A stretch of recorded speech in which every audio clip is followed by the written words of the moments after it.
We are joined by the Controller and Auditor General, Seamus McCarthy, as the permanent witness to the committee, and he is joined by Josephine Mooney, Deputy Director of Audit, and Ronan McCabe, Senior Auditor.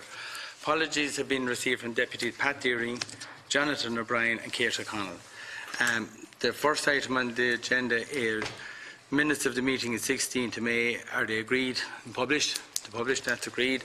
Next item, matters arising. I think everything that we might want to discuss will come up during the course of the meeting. So we'll move on then to correspondence. So the first category of correspondence is category A, which are briefing documents and opening statements. Correspondence 2187 and 2190 from Derek Moore, Secretary General, Department of Finance, are the briefing documents and opening statement for today's meeting, so we'll note and publish that. Next item, correspondence B, from accounting officers and ministers, follow-up correspondence in relation to previous meetings, and we'll note and publish these.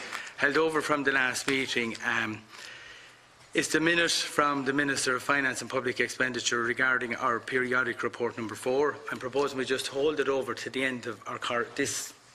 I want to do the other items of correspondence first, but I want to clear that document, but we'll go through the other items of correspondence first, because there's quite a bit in that, and we'll deal with the other items and come back to that then in a few minutes, or in due course this morning. Next item of correspondence is 2160 from Maurice Buckley, Chairman of the Office of Public Works, providing information requested by the committee in relation to the leaking roof at Scullgarda Station. The OPW states that there is no obligation on the construction company to fix the roof, as the 6-year liability period had elapsed. I propose we forward the correspondence to the person who raised the matter with us, so we can note and publish that. Next item is 2161 from Paul O'Toole, Chief Executive Officer, Higher Education Authority, dated the 10th of May, enclosing the report regarding the review of the relationship between Cork Institute of Technology and certain named companies and entities, which was undertaken by Mazars. We'll note and publish this, and that's agreed, but certainly we'll discuss it now. Deputy Kelly has indicated. Thank you. As you know, I've been looking for this for a couple of years. Yeah. Firstly, I just point out that this has taken 2 years to be brought about by the HEA, and I'd like an explanation to start off of the second paragraph of Mr. O'Toole's letter. The board of the HEA has determined that the recommendations contained in the report would apply as appropriate to all institutions. That's fair enough. It has also determined its preference that similar reviews in the future should, in the first instance, be carried out by the governing body of the institution concerned, unless there is a specific reason not to. Now, I'm taking that he means that they should do it before the HEA, and he's not basically saying that we shouldn't be asking questions about it. I'd like that clarified, but I presume I'm taking it that that's what he is saying. This report is not something that I feel is acceptable. It's too generic. It lacks specifics. There are issues in relation to roles, which I might talk about in private session at some point, as regards how it was carried out. There is no details in relation to positions, roles and responsibilities within the organisations or the companies. While I'm not expecting necessarily names to be mentioned, I'm expecting titles and roles and responsibilities to be referenced. The report is too vague. There are absolutely no figures of real substance in the report. Now, granted, I've only had a chance to read this report because I only came in yesterday evening, and these are my initial views on it. So it is not what I was expecting. It does not assuage my concerns, or I would say our committee's concerns. I'm not even sure if all the companies that were referred to in our discussions with the HEA and the college are actually even covered. So there's a huge volume of detail missing. So as we only got this last night, Chair, what I propose to do is put in writing some of my issues and requests and concerns and questions for consideration of the meeting, so we could write back to the HEA in the coming weeks, and that we put this on hold pending time to consider it further, considering we only got it at 6 o'clock yesterday evening. Okay. But it's very disappointing and does not deal with the issues. Support that, Chair, and I raised IMERC as well in relation. It's mentioned in there, and I certainly would support that and come back to this document. Okay. I'm supporting what's said, and I want to add a few observations of what has been said by the Deputy. So clearly we'll write to back to the HEA seeking further specifics on the matter, and that'll be based on people can send information into the Secretariat in the meantime, and we will hold the item over for discussion at our next meeting after the June weekend. And I have a few. Deputy MacSharry, did you indicate, or were you happy with the response? No, I did. Yeah, no, I certainly agree with Deputy Kelly. But what it is it's a response to our query, but it isn't an answer.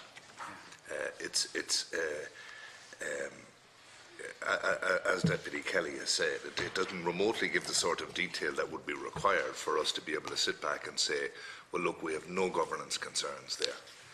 Unfortunately, it doesn't give any of the specifics that would give us that sort of peace of mind. So I agree 100% with Deputy Kelly's proposal, and I look forward to his own analysis and indeed other members when there's been time to go through it. That's good, and I agree with that, what's been said, but I just want to add, I did take a few moments, a little while to read it, and I do want to just put in the record some items. You know, they say in the first paragraph, the review was also informed by a recommendation of the Dáils Committee of Public Accounts in July 17, when we said we were not satisfied that there was sufficient clarity in relation to the relationships with CIT's Maritime College and other corporate entities. So this has to a large extent flown from our work and our recommendation here. It wasn't something that was necessarily going to be initiated in the first instance, and just one or two observations I do want to make. And I know that the Deputy accepts this, that there's 8,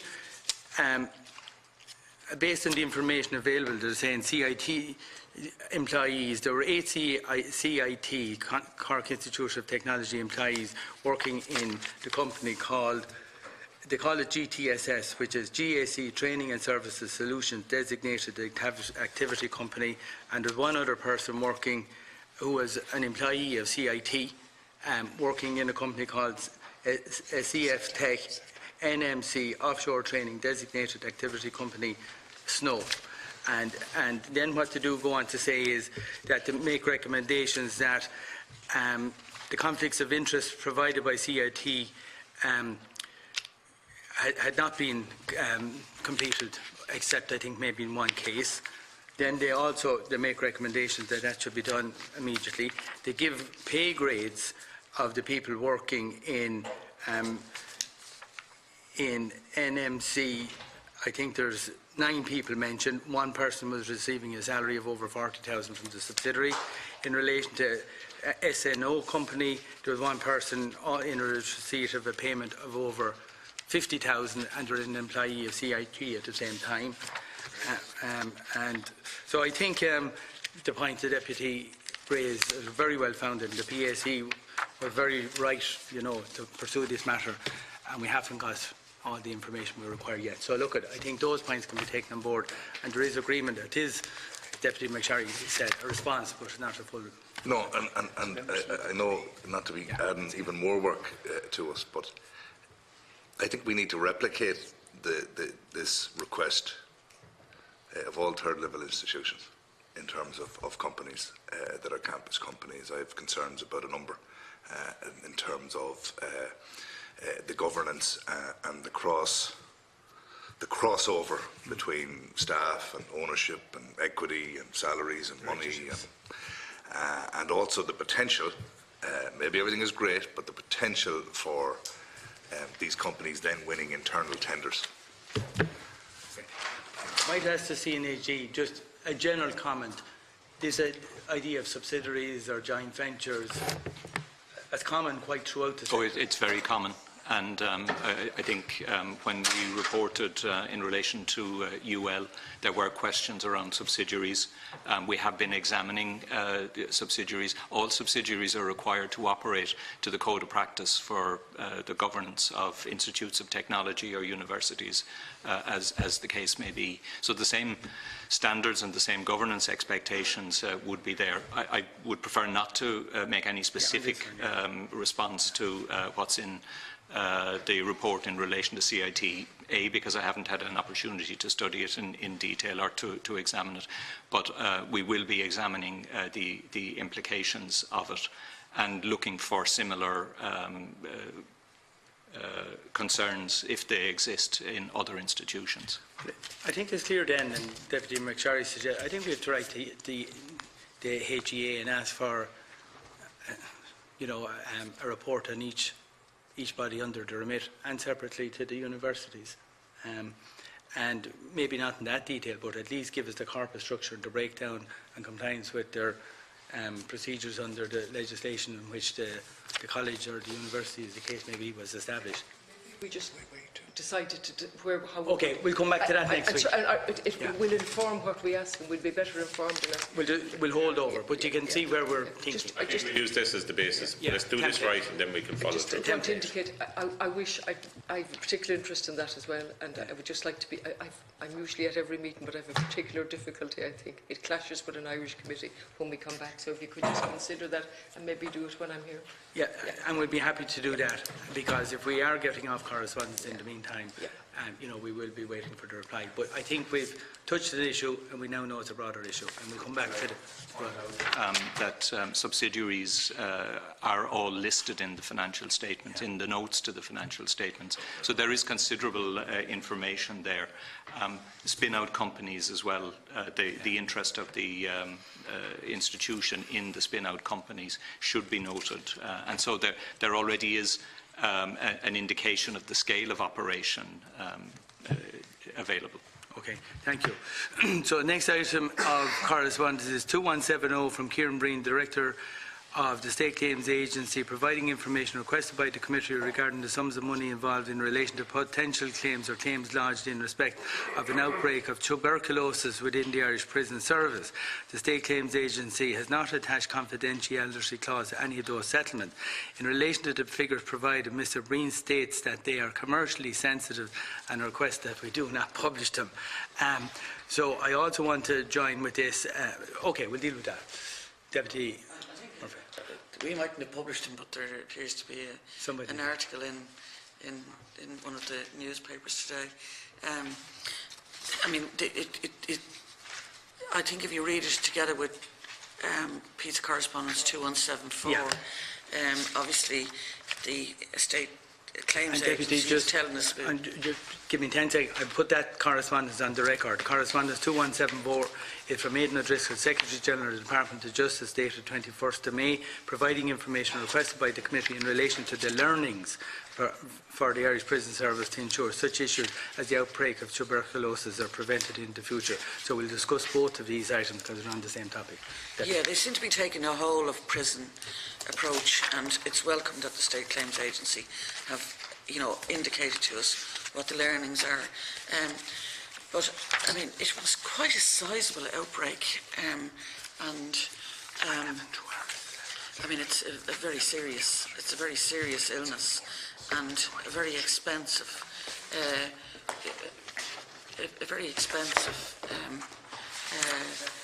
learning, really. We can see that there's large amounts of money in settlements, but indeed people suffered, obviously, a very significant piece of damage. I'm just wondering. I think we have to put this back when we have the State Claims Agency back in. There will be. There's a number of issues, and I know we have set aside the issue of the contingent liability in relation to HSE, but there's the like of the Air Corps, for example. There's a very big issue there in the Air Corps as well. And I think the role of the State Claims Agency in not only learning afterwards, but I think we really have to interrogate as well a lot more about what they can do to preempt things from this kind of experience, and what other illnesses they might be screening for as well. Okay. And I agree with what the Deputy is saying, but what concerned me most is the letter from Aidan O'Driscoll, Secretary-General of the Department of Justice, on this issue.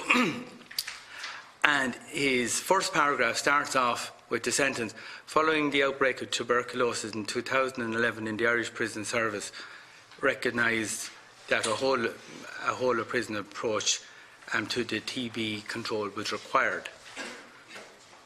The outbreak in 2011, the last sentence in the same first paragraph says, the tuberculosis management policy was completed on the 3rd of January 2019.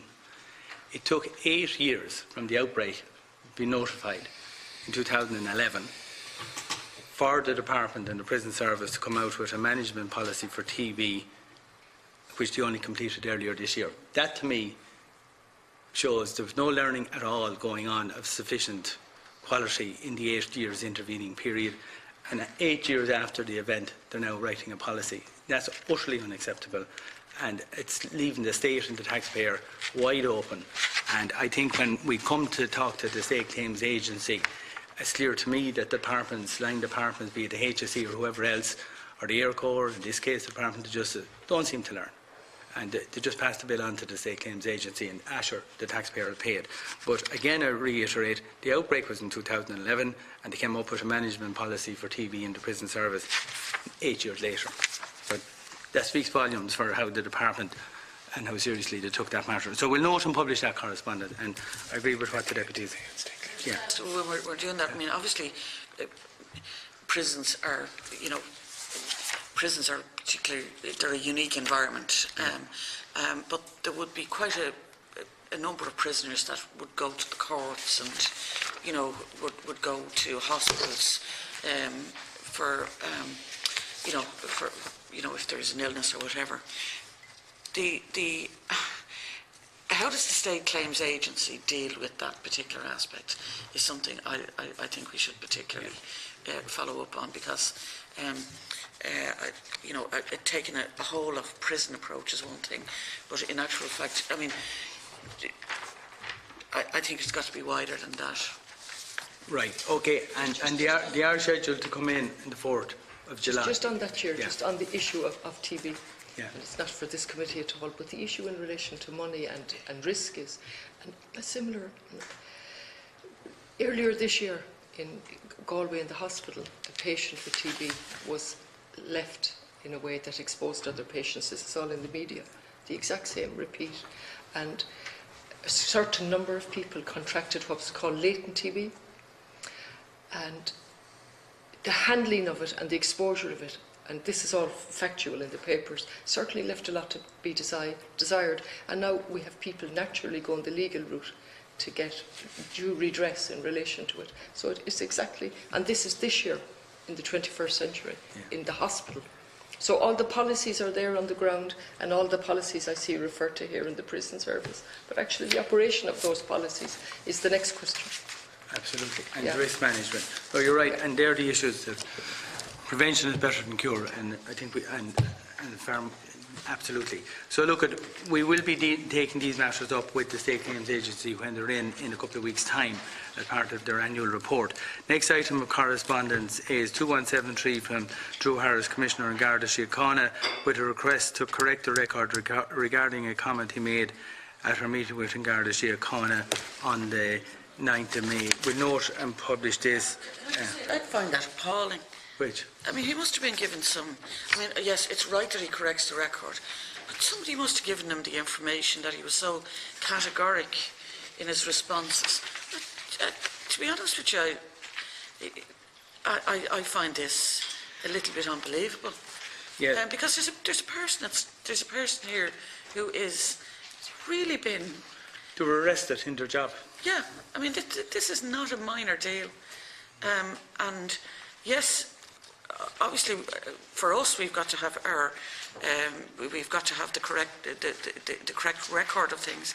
The very fact that it was said, and who gave the commissioner, because I'm sure he was advised, and he gave a categoric response as a consequence of that. But it's not without consequence for the individual, and I'm not happy that correcting the record is sufficient in this particular case. I mean, I'd like to know who gave him the advice. Right. on this and who briefed him on this, because I think it's pretty serious stuff. Right, I'm not getting into the details of it, just so people will know what we're talking about. At that meeting, David Cullinane asked the Commissioner, in relation to a particular case that he was referring to, that he had read in the media, does it mean that the Gardaí have conducted an examination of the case? Has Mr Harris examined the claims made by the individual in question? Mr Harris responded by saying, this is also the subject of a public complaint to the GSOC. So he's coming back in the letter today saying there is not a public complaint to the GSOC, which, as you say, is right to correct the record. But we need to write this to him, asking for the circumstances as to how the incorrect information was given in the first place to the committee. You know, what notes or what briefing, or where was the gap in the information, because you say it's a serious issue. I think that's the essence of what you're asking. Yeah. Okay, thank you.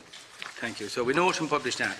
Next item of correspondence, we've already dealt with 2174, which is the Department of Justice about the tuberculosis, and we note and publish all of those. Next item in 2175 from Seán Fleming, Secretary General, Department of Education and Skills, dated the 17th of May 2019, providing a further update for the Committee regarding the property transfers from religious congregations and contributions towards the cost incurred by the State in responding to the residential institutional child abuse situation. We'll note and publish this, and others might want to comment. But we are making good progress at long last, and it would appear this committee is driving this matter, because he's responding to us, he's meeting the congregation, Mr Fleming has indicated there, and after, 15 years, we'll keep at it, if we're all still here, until the matter is concluded. But it's definite, there has been progress, and I think that's to be welcomed, but it's long overdue. And Deputy Connolly, I think, wanted to comment. I want to welcome it as well, and it did arise from this committee and a number of questions, and it was brought to my attention acutely by Lenaby in Galway, which is the former industrial school, and it has still not been finalised. Now, I welcome it. I think Mr Fowler is keeping to his word and keeping us updated, and that's to be welcomed. But if I look at number 18, St Anne's, Lenaby, and it was led, and I corrected this before, not here, but the narrative in Galway, that it was given as a gift to the city. It was given as part of the redress. And it's just important for me to say that for the people who attended there. This building was given as part of the redress scheme, not as a gift. Okay. And it still remains empty, unfortunately. And unfortunately, because they held on to it for so long, and although it was given over theoretically in 2009, I have no idea what the cost of bringing it up to par. It's remained empty since 2009. So really what the Council are going to get in terms of redress has a serious question on it. I have to say, not to mention security for it. That's just one example of all of those, but I welcome the progress. Yeah, I mean, obviously the Public Accounts Committee has played an important role, but should it have had to play that important role? And like, there's a couple of things in the correspondence, like on the third page, there has been further dialogue with the Congregation of Christian Brothers in relation to proposed transfer of playing fields. That really doesn't tell us anything other than they're talking to each other. I think we need to get, when that is likely to come to a conclusion. And there's also, under the cash contributions, I mean, those cash contributions are incredibly important. They're going directly to Caranu, who are there to obviously assist people who have been damaged in these institutions. And there's still a further 6.4 million in cash contributions is required to achieve the maximum amount of contributions of 110 million set down in statute that may be made available to Caranu. Like, I mean, some of that obviously will come in as a consequence of some of these transactions. But the speed, again, and I'd have a concern that we're not here to supervise the Department of Education, and that isn't the function, but that is what we're essentially doing. Correct. And I suppose it's an example of the members' commitment to their public duty to see this matter through. We could have easily just not insisted on these quarterly reports and let the matter just hang there. So just briefly, they will publish the letter. There has been improvements in relation to a number of them. As you said, the Christian Brothers have recently contributed 2 million, but still owe 6.4 million to bring the balance up. Karen New are waiting for that cash, and we're told that will come in the coming months after the sale of the lands in Clonkeene, Dublin. So it's all contingent on that. But I will say it's a progress report, and there is progress, and we will keep after it. And we'll ask Mr. Foldu to use the PAC in his negotiations with the various organisations that he's under pressure to bring the matter to a conclusion. As you said, we shouldn't have to supervise this, but we'll actually, it's not, as some people might say, it's not within our remit, but we're very happy to do it anyway, okay, in the interest of the public on this one. Next item is from Charlie Flanagan, Minister Justice, providing information requested by the committee in relation to the proposed legislation for the court poor box. Reparation fund is to be established, which will be used to provide additional funding for services for victims of crime and compensation payments to Criminal Injuries Compensation Tribunal by the Criminal Injuries Compensation Tribunal. Monies must be paid into the reparation fund unless provided for by law, and that's really in relation to if there is compensation to be paid. There was a practice a judge could direct a defendant to make a contribution to a third-party charity or organisation, and it looks it all has to go through the reparation fund other than if the compensation as directed by the judge under the legislation. So that's good to hear that. Next item, correspondence number 21, we'll note and publish that, 2181 from Mary Donoghue, Environment Protection Agency, dated the 29th of May, providing follow-up information in relation to 12 items we discussed. Very thorough correspondence. It's excellent to put it on the public record, and I'll just maybe highlight one or two key points, and others might have some other points that they want to make. They mentioned, we asked a note on the data being carried out by the EPA in relation to testing water for illicit or illegal drugs in water supplies, and they do confirm that there is an issue, but nothing of the scale like in London or Amsterdam, because we don't source most of our water from the rivers in the cities, and they're saying the vast majority of our urban wastewater discharges are located in coastal or estuary areas, and they're saying that none of it is located downstream from any of these plants. So they're saying, well, there might be a small issue which they now are doing a study on, can be nothing of the scale of what we're seeing in other European cities. They have a detailed report in relation to landfill sites, licensed by the EPA, unlicensed land sites, historical land sites, private landfills, illegal landfills. Great information there which will be of interest to people.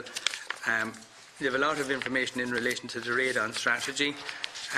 Details of information costs which we saw, we requested. They have information on the river basin catchment areas. Then we're nearly there. It's quite a comprehensive document.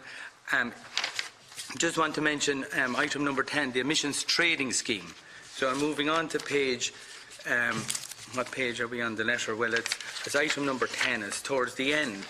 And here's an interesting one that, you know, it's good to get this information on the public record, and if people don't know it, they might be interested. They're saying, and we're talking about the emissions tradings, and they're saying overall emissions of greenhouse gases from Irish power generation and industrial companies in the EU decreased by 4.8% in 2017 and a further 8% in 2018. They say the decrease in emissions is due to a significant drop in power generation emissions, 13.9%, as a result of the ESB Moneypoint coal-fired plant being offline. So it's kind of an accident why that happened. They're taking credit for the place being closed. But anyway, it's a fact that the emissions were down. Conversely, greenhouse gas emissions from the main industrial sources increased in 2018 towards 2017. Cement industries recorded a 4.7% increase. The dairy industry showed a 3.6% increase, and the pharmagen industry also increased by 8.8%. And they're saying this is because of economic growth. So there's a wide sector group of industries contributing to the increase. Then they go on and say emissions from aviation showed a 6.8% increase in 2018. these emissions came from flights in and out of Ireland, and also flights anywhere in the EU where the aircraft carrier has an operating licence from the Irish Aviation Authority. So that includes Ryanair and Aer Lingus, and it does mean all the Ryanair flights across Europe. The emissions from aviation are booked here in Ireland as part of our emissions. So it's important people understand it's not always as simple as it seems. It's where the company is registered. That's not very fair. If we're going to be fined by the EU and we're being charged for something's happening beyond in France or Spain or somewhere. Yeah, and that's why that's not very right. Thanks. That's why I'm putting it in the public record. The public mightn't appreciate the nuances and the significant nuances in relation to it. And finally, we did ask about enforcement. People will be interested in this. Enforcement. Up to 2018, all operators have been fully compliant with their obligations. However, in 2018, 2 operators failed to comply with their obligations and surrender allowances, emission trading allowances, to cover their emissions for 2017. The 2 operators were St James's Hospital and Vodafone. The EPA proceeded with enforcement action under EU regulations. For St James's Hospital, this resulted in a penalty of €210,000 being imposed on St James's Hospital in respect of EU trading emissions. The EPA is working with St James's Hospital on a payment plan. So, it's extraordinary that our health services are involved in non-complying with EU trading emissions. And then for Vodafone, they had a penalty of €51,000, which had been paid in full. So I just put that in the record because people might be interested in those issues. And then we had the final thing regarding a question I asked in relation to when people are applying for planning permission and the waste licence to the EPA, which comes first. So they essentially say people can do either, but the EPA is required in cases involving an environment impact assessment or an environmental impact assessment report to ensure that the grant of planning permission has been made before they grant the licence. So that's the one caveat there. So we'll note and publish that very comprehensive reply and thank the EPA, and that's an example of an organisation that comes in here with good information. When they're asked questions, come back with a very comprehensive reply, and would like all other state organisations to follow suit in a timely manner like they have done. Okay, we note and publish that. Next item, correspondence 2185 from Robert Watt, Secretary General, providing comparative information requested by the Commissioner regarding the cost of individuals in direct provision centres and in nursing homes under the Fair Deal scheme. We'll note and publish that. It got to do with really how much money a person in a nursing home can retain for personal use, and a comparison with how much a person gets in a direct provision centre for personal use as well. And I think it's approximately €30 in both cases. That's the only point. Maybe it's not a good point, but it's just a point I was making. Next item, letter from Marc MacSharry, Tax Appeals Commissioner, providing clarification requested by the committee in relation to the bi-monthly progress report that we considered at the last meeting. I didn't understand the content of it. So essentially what he's saying is that when they were here last year, the amount of cases on hand had a total quantum of 1.7 billion. I stress that wasn't 1.7 billion necessarily due in tax. Some of it had been paid and there might be refunds due, but now there were cases with the value of 2.1 billion lodged with the Tax Appeals Commissioner in the last week of December last year. So they now have 3.7 billion worth of cases on the books, which is a phenomenal figure. But 2 of the major big ones, I think, with a figure of 1.6 billion are before the courts, so they're precluded from dealing with them, while as part of their workload they have to wait until the courts conclude. But it's an example of the complex cases that is arising in that organisation. So we'll note and publish that letter, and that's good to get clarification of that. Next item of correspondence is 2188 from D4, Director General of RTE, in response to a request for further information regarding the review of employment contracts. She states that the review of the 433 contracts concluded by RT that the majority of these were appropriately engaged and classified as freelancers/contractors. Concluded that of these cases, 157 individuals were in need of further review. She advises that they've commenced discussion with the individual contractors, and this process will continue in the second half of this year. She states that RT cannot accept that anybody should be described as being on a bogus self-employment. That remark might have been made, and RTE has at all times acted in good faith with respect to this matter. So we'll continue to monitor this issue and request a further update at the end of July. Just one point. I mean, where they find that someone should have been more properly on the PAYE system, I think it's important that we find out whether or not that is recognised from the time that their employment commenced, or from the time that they have acknowledged they should be on, like, is it backdated, or because there be pension issues and things like that for the individuals? It's just a clarification. Yeah, we'll see clarification. Yeah. One would hope and expect they'll do the correct thing, you know. I would have thought. Let's verify it. Just let's Check it. let's check it for our own benefit. Next category of correspondence is the correspondence category C.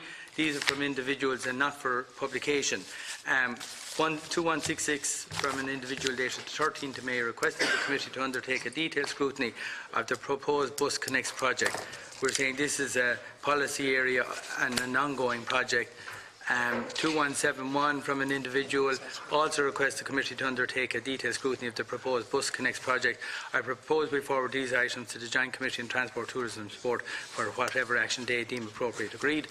Next item is 2167 from an individual regarding decisions reached to a tourism related to a tourism project made by Cork County Council. The correspondence is addressed to Cork County councillors, and the individual seems to be requesting that the PAC review any alleged loss of public money. The local authority matters, these are local authority matters not within the remit of the committee, so we will recommend to the person that they be brought to the attention of local authority audit service, and will advise the correspondent accordingly. Agreed? It's agreed. Next item 2169 from the clerk of the Committee on Budgetary Oversight, dated the 14th of May, advising the committee that the Department of Public Expenditure and Reform has published its Public Service Performance Report 2018. We'll note and publish this. We've all seen copies of that there in recent weeks. Next item from 2172 from Professor Kirsten May, Vice President, Academic Affairs, Student Engagement, University of Limerick, dated the 30th of April, providing information requested by myself as Chairman regarding the grade recheck and grade appeals process. So as a matter I raised on behalf of a person who came to my constituency office, which arose specifically out of our meeting about the regrading in Limerick, where there were, I think, some queries, and I propose we note the item and we write to the correspondent saying that the information supplied by the college is all the information we've been able to extract, because it goes back to 2011. There's no mechanism to regrade exam papers in 2011 at this stage. So we'll note it and we'll write accordingly to the correspondent. Okay, next item then is 2182 from an individual, the 17th of May, in relation to an alternative site for the National Children's Hospital. You know, we'll take on board the correspondence when we're doing our periodic report in that matter, and we note the item.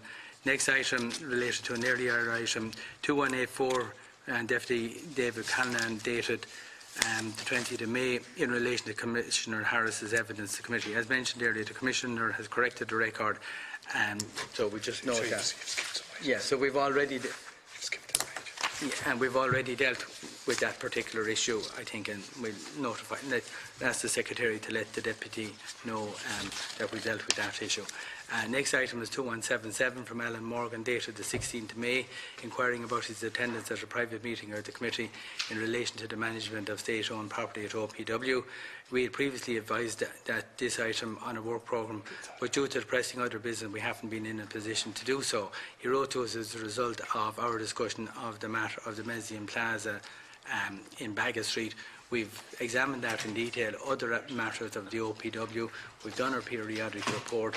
We've made our conclusions on the matter, but I don't know some of all the information he has in relation to older projects, Horton Hall and the Fair Green in Galway, Marion 91, 93 Marion Street, and Mullingar site, and Battery Langley Lodge, in relation to overspending on various projects. It goes back over a long period of time. He's asking, are we going to invite him into a meeting? And he asks us to conclude one way or the other, because he has other things to move on to. I think we just thank him for his input, and we've taken everything he said on board. We considered it as part of our periodic report, and we'll be returning to the OPW again in the autumn, and his correspondence and the information he supplied will help us in our work, I think, when we come back to the OPW next time. I don't think there's time between now and the break for a meeting on this particular issue. So, and he asked us to let him know if we're not proceeding. I think we should. That's my suggestion. I agree. Just in relation to this man has taken considerable effort to inform us. He's gone to great trouble. He's gone out on a limb. And I think that's important. Sort of asking us now to make a quick decision is difficult for us with our work programme. So that part is difficult. He did ask to meet us, and we did agree in theory to meet him, as far as I know. Maybe I'm wrong. Maybe the clerk. Yeah. Now, but he is. It's not just historic. He's raising process, and he's also talking about the inadequate, according to him, financial model under which the Office of Public Works operates. So, I'm no expert. I can only read it and listen to the concerns and see them. I'd be guided by you, but I certainly think that. I think we should listen to him. Okay, I think we should take it from there. I think I'll make a suggestion. Listen to him. Maybe to the halfway house. I wouldn't dismiss this at all. Yeah, okay. Look, we've gone through an awful lot in the OPW, I understand that, but as Deputy Connolly referred to, there are issues here which are ongoing issues, which, if the modelling by which they do their work continues, we could have similar problems into the future. That's a real issue and a real concern. So I think there has to be some form, because obviously a lot of work is done, but he's raising valid issues, and I'd hate to be left in a situation years to come that because of what he was raising and the modelling not changing, there are further issues. And I think, given the volume of effort he has made, and he has gone out on a limb, there has to be some process or form by which we at least give him an outlet, and then we can, I suppose, have that aired, and then we can make decisions or move on or not. Okay, well, look, I'm listening to what the members are saying, and I agree. So we need to at least have the opportunity of listening to them. So there's two possibilities. It won't be it'll be a private meeting in any event, or should it be public? But it's his preference. His preference is to be private, I'm not sure. I think his preference is private. I think we'll double check that directly with him. If his preference is private, we'll do it on an afternoon. You know, there'll be some afternoon will be finished at 3:30 or something like that. Okay. You know. And I just say about that, I think we've got to time this and have some output from it. Yeah. There's no point in just meeting and not actually doing anything with it afterwards.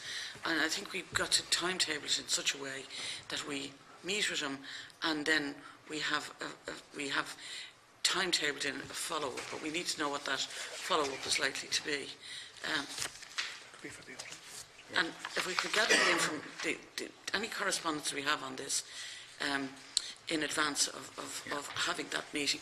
There are things in relation to the OPW as well, in relation to some of the work they might do with, for example, with historical buildings, where the contingency is set at a certain level, but where that is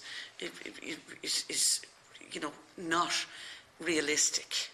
And it's very hard to see how a department, for example, can budget for works if there are flaws in that as well. So I think there's a bunch of things here that would merit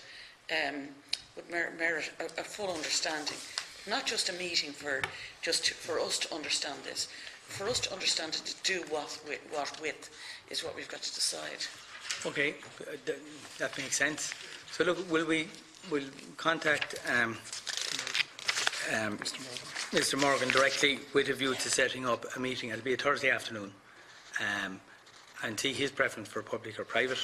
You know, if he wants private, we'll go private. If he wants public, we'll do it in public. If he's happy to do that, and it'll be a Thursday afternoon. I think is probably the best situation. Will people turn up to the meeting, please? Well, the reason I'm saying it on a Thursday afternoon, we will have a quorum already established. I would not like to be calling the meeting here at a Tuesday evening and to be embarrassed to not have a quorum. Indicating a difficulty for the week after next. So might just, yeah. So, like, if it's on a Thursday, the quorum is already established, and if there's 10 of us or 3 of us, the meeting can proceed at that point. That's why I'm suggesting Thursday. Okay, and I want to thank Mr. Morgan for his continued communication with the committee on this issue, and obviously it's a lot of experience. Next item is 2178 from European Lottery Betting Association requesting a meeting with the committee.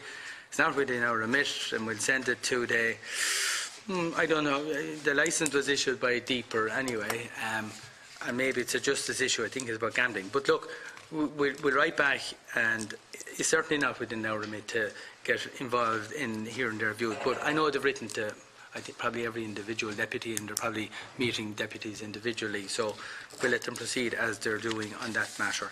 Next item is 2180 from Deputy Niall Collins on behalf of an individual regarding a donation to Irish Cancer Society in Kerry. The matter is not within the remit of the committee, and I propose we advise the deputy accordingly.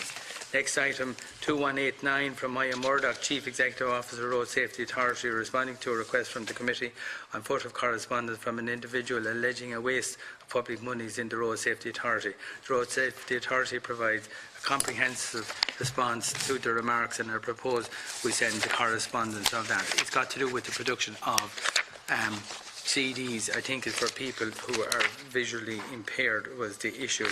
We dealt with this before. So we'll forward this detailed response to the correspondence concerned. The last item of correspondence, and I want to deal with, and it's going to take us a few minutes, but I want to try and clear the decks on it, and we'll move fairly quickly, is the minute from the Minister of Finance. It's item 2151 in relation to our periodic report for the May-July period. And we can move quite quickly on this, to be honest with you, but it'd be remiss of us, in view of the time since we issued our report and how long it took Deeper or Department of Finance to get the report back to us, for us not to move expeditiously. So people, you need to get out the previous report. We had a previous report, I think, with 29 recommendations in it, and I just make a fleeting reference to the ones we need to, and then just a quick observation. So the first ones were to the Department of Finance. It was about a target for presenting the annual financial statements by all organisations. This is accepted. They say the recommendation is accepted, and they will be undertaking a new circular, and that will be incorporated into it. Next recommendation, government departments should ensure that circular letters are fully complied with. That's in relation to timeline for accounts. It's a similar issue being laid before the Oireachtas. The first one was presenting for audit. The second one was when they are audited, to speed it up getting to the Oireachtas, and they accept that. Next item, it was a recommendation to the Higher Education Authority to ensure that boards of bodies under its remit have a range of competence necessary to carry out their functions. We mentioned the finance area. This is accepted by Deeper and the Department of Education and Skills, and the boards are now being requested to ensure they have a balance of skills and experience, and under the Technological Universities Act 2018, it's a requirement that the boards agree with the HSE the competence required of external board members. So that's important, and that's accepted. Next item, in relation to the committee recommends that where a public body is not totally satisfied that it can conduct an internal investigation objectively, it should recuse itself, or in the case of a protected disclosure, use the services available under the Office of Government Procurement framework. And that's accepted, and they have the framework in place, a multi-sector framework, and they're saying that that procedure is in place now, and they accept that. Next recommendation was the Department of Deeper considers measures to prevent unnecessary expenditure resulting from public bodies competing against each other in purchasing buildings. That happened in Cork, and we'll remember that, two institutions in Cork, and they've noted the recommendation because they say each organisation has a legal right to bid for a property if it comes on the market, but they are saying that they are trying to coordinate it. They see the merit, but they can't prevent organisations looking at property. So to the general public, Chair. Yeah, it is. I mean, where you have a building, this is one I raised, yeah, where you have the building in Cork, where you've got two colleges bidding on the same building, pushing up the price, like it's Yeah, and what they do say is ultimately the Department of Education and Skills has the final decision regarding the acquisition of the property in any event. Now, it's only at the end of the process. The price might have been pushed up excessively by the time it gets there. But look, they take the point, but they're saying legally they can't prevent bodies building. We've made the point fairly clearly. I know.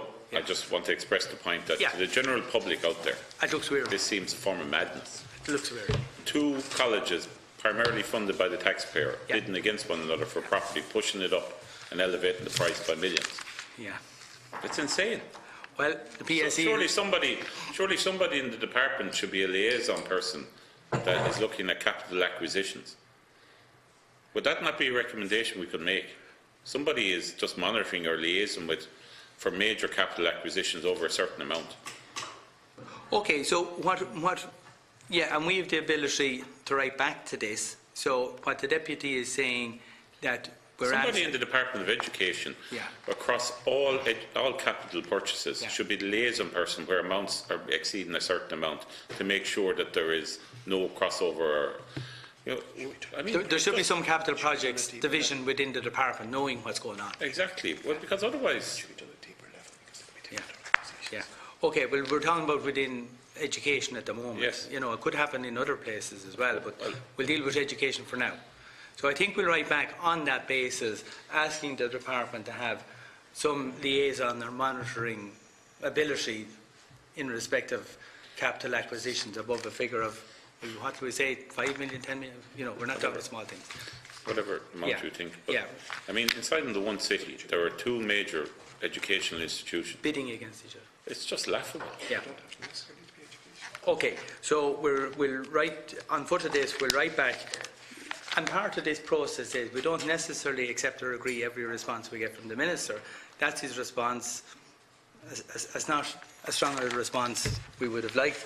He's saying he's captured by the legislation, he can't prevent him, but I think we're now saying there needs to be some mechanism in the department for some level of liaison. So this, it's about protecting taxpayers' money. So we'll draft a letter accordingly, and we might have 1 or 2 more observations. Isn't it a much bigger issue? I agree with you what you're saying, but isn't it a much bigger issue? I think of Galway, Carrick Great Southern, owned by the state, and right beside it is the GMIT. They're struggling for accommodation. The state sells off the hotel. It ends up in liquidation. It's back in some private hands again, and they're seeking to buy it back. They're right beside each other. It couldn't be a more acute picture of idiocy and madness. And the hotel remains empty to this day. It was, I'm repeating, owned by the state, 2 beside each other, one institution struggling and the other. Isn't it a bigger issue about public buildings and acquiring public buildings and departments talking to each other and getting the building? In the first instance, it shouldn't have been sold. It should have been acquired by the Department of Education. And that's happening all over the country. And of course, then we have Harold's Cross. Yeah. Barking mad. Okay, look, we're just dealing with the education bit here now, and the HEA has a role as well. So we'll write back for the department. There needs to be. It's not easy, but the point is well made. It's totally reasonable what we've suggested. Maybe it's complicated, but it's very reasonable what we're suggesting. And what we could all probably find myriads of cases. But it's important to mention those because it is a bigger issue. It just comes into focus with Harold's Cross, or it comes into focus with something else. But continuously we're doing it. But I'll give you a simpler practical example that we'll all understand now. In every town and city in Ireland, there are different approved housing bodies funded by the state competing with each other to buy sites so they can build their houses and their units. And they're driving up the price. It's actually happening everywhere now, between approved housing bodies and local authorities often competing against each other. I've seen it recently. So I think there's a big point there that we'll come back to, but it's the tip of the iceberg what we've touched on. That's all we can say at the moment, but the point is right, and we can come back to that. So we'll draft a response to that particular recommendation. Next recommendation then was, that's the one we just dealt with. there's a lack of transparency in relation to the companies which have an association with the higher education institution. So we have said that the CNAG, they say, has access to accounts and financial statements. That's fine, and the Minister is aware of all your reports. But I think our earlier discussion is dealing with that point. We'll follow that up on that particular basis. Next item was a recommendation in relation to the Office of Government Procurement to ensure they have the necessary controls in place to have sufficient time to develop specifications. This followed on, I think, from the rollover of an ICT contract in the Garda Síochána, and they were caught. They didn't have time. So look at they accept what we're saying, and I don't think, at a point we'll continue to. Actually, the next recommendation is on the same point. It's the broader issue and then the specific issue. And they're saying the Department of Justice is informed. The Garda Síochána recommends that, and they actually say the Garda Síochána has initiated in 2019 a planned update of the Garda procurement guidelines, and will run training courses on this. And they say it's also governed by the future planning, the police service for the future. These issues are included in it, so we note that. Next recommendation was the prepayment of procurement guidelines. That involved where there's ICT contracts making advance payments. We're told it's the industry norm, but there can be a risk to the taxpayer. They say to check the financial status of the companies, and they accept the recommendation, and it's something we'll keep a watching eye on. Next recommendation was to use a more nuanced approach to recruitment expenditure planning to ensure the initial headline savings do not result in additional costs in the long term. What we're saying is that because of the public sector employment embargo, and there's a lack of skilled resources in the Garda Síochána, so they note that recommendation and say they like it, but they're subject to exchequer pay ceiling. So that's probably the answer we did expect. Recommendation number A11, the committee recommends the Commissioner takes the necessary steps to ensure the governance structures are in place in the Garda Síochána and understood by all. So this is accepted, and the recommendation will be taken forward as part of the Policing Community Safety Bill replacing the Garda Síochána Bill 2005. So that's obviously will be coming before the Oireachtas in due course. Next recommendation, that the Department ensures the report is delivered within a time. Oh, this is important. People will be interested in this issue now. We're into the fair deal issue.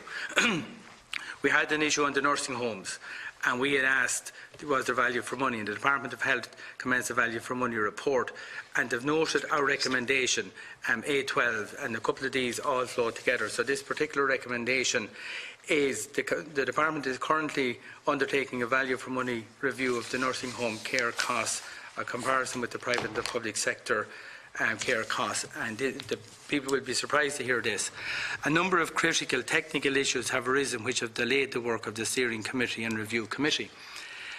Following legal advice, the National Treatment Purchase Fund was not in a position to provide the detailed data requested by the Department given data protection concerns. Subsequent to this, the Department's legal advisers and the NTPF have agreed the provision of high-level aggregated data consistent with the legal obligation. So clearly, the information that's required to examine the value for money of this issue is within state organisations, and data protection as preventing the National Treatment Purchase Fund giving granular information to make good report and recommendations to the department team that's working on. That's dreadful, that's all I can say.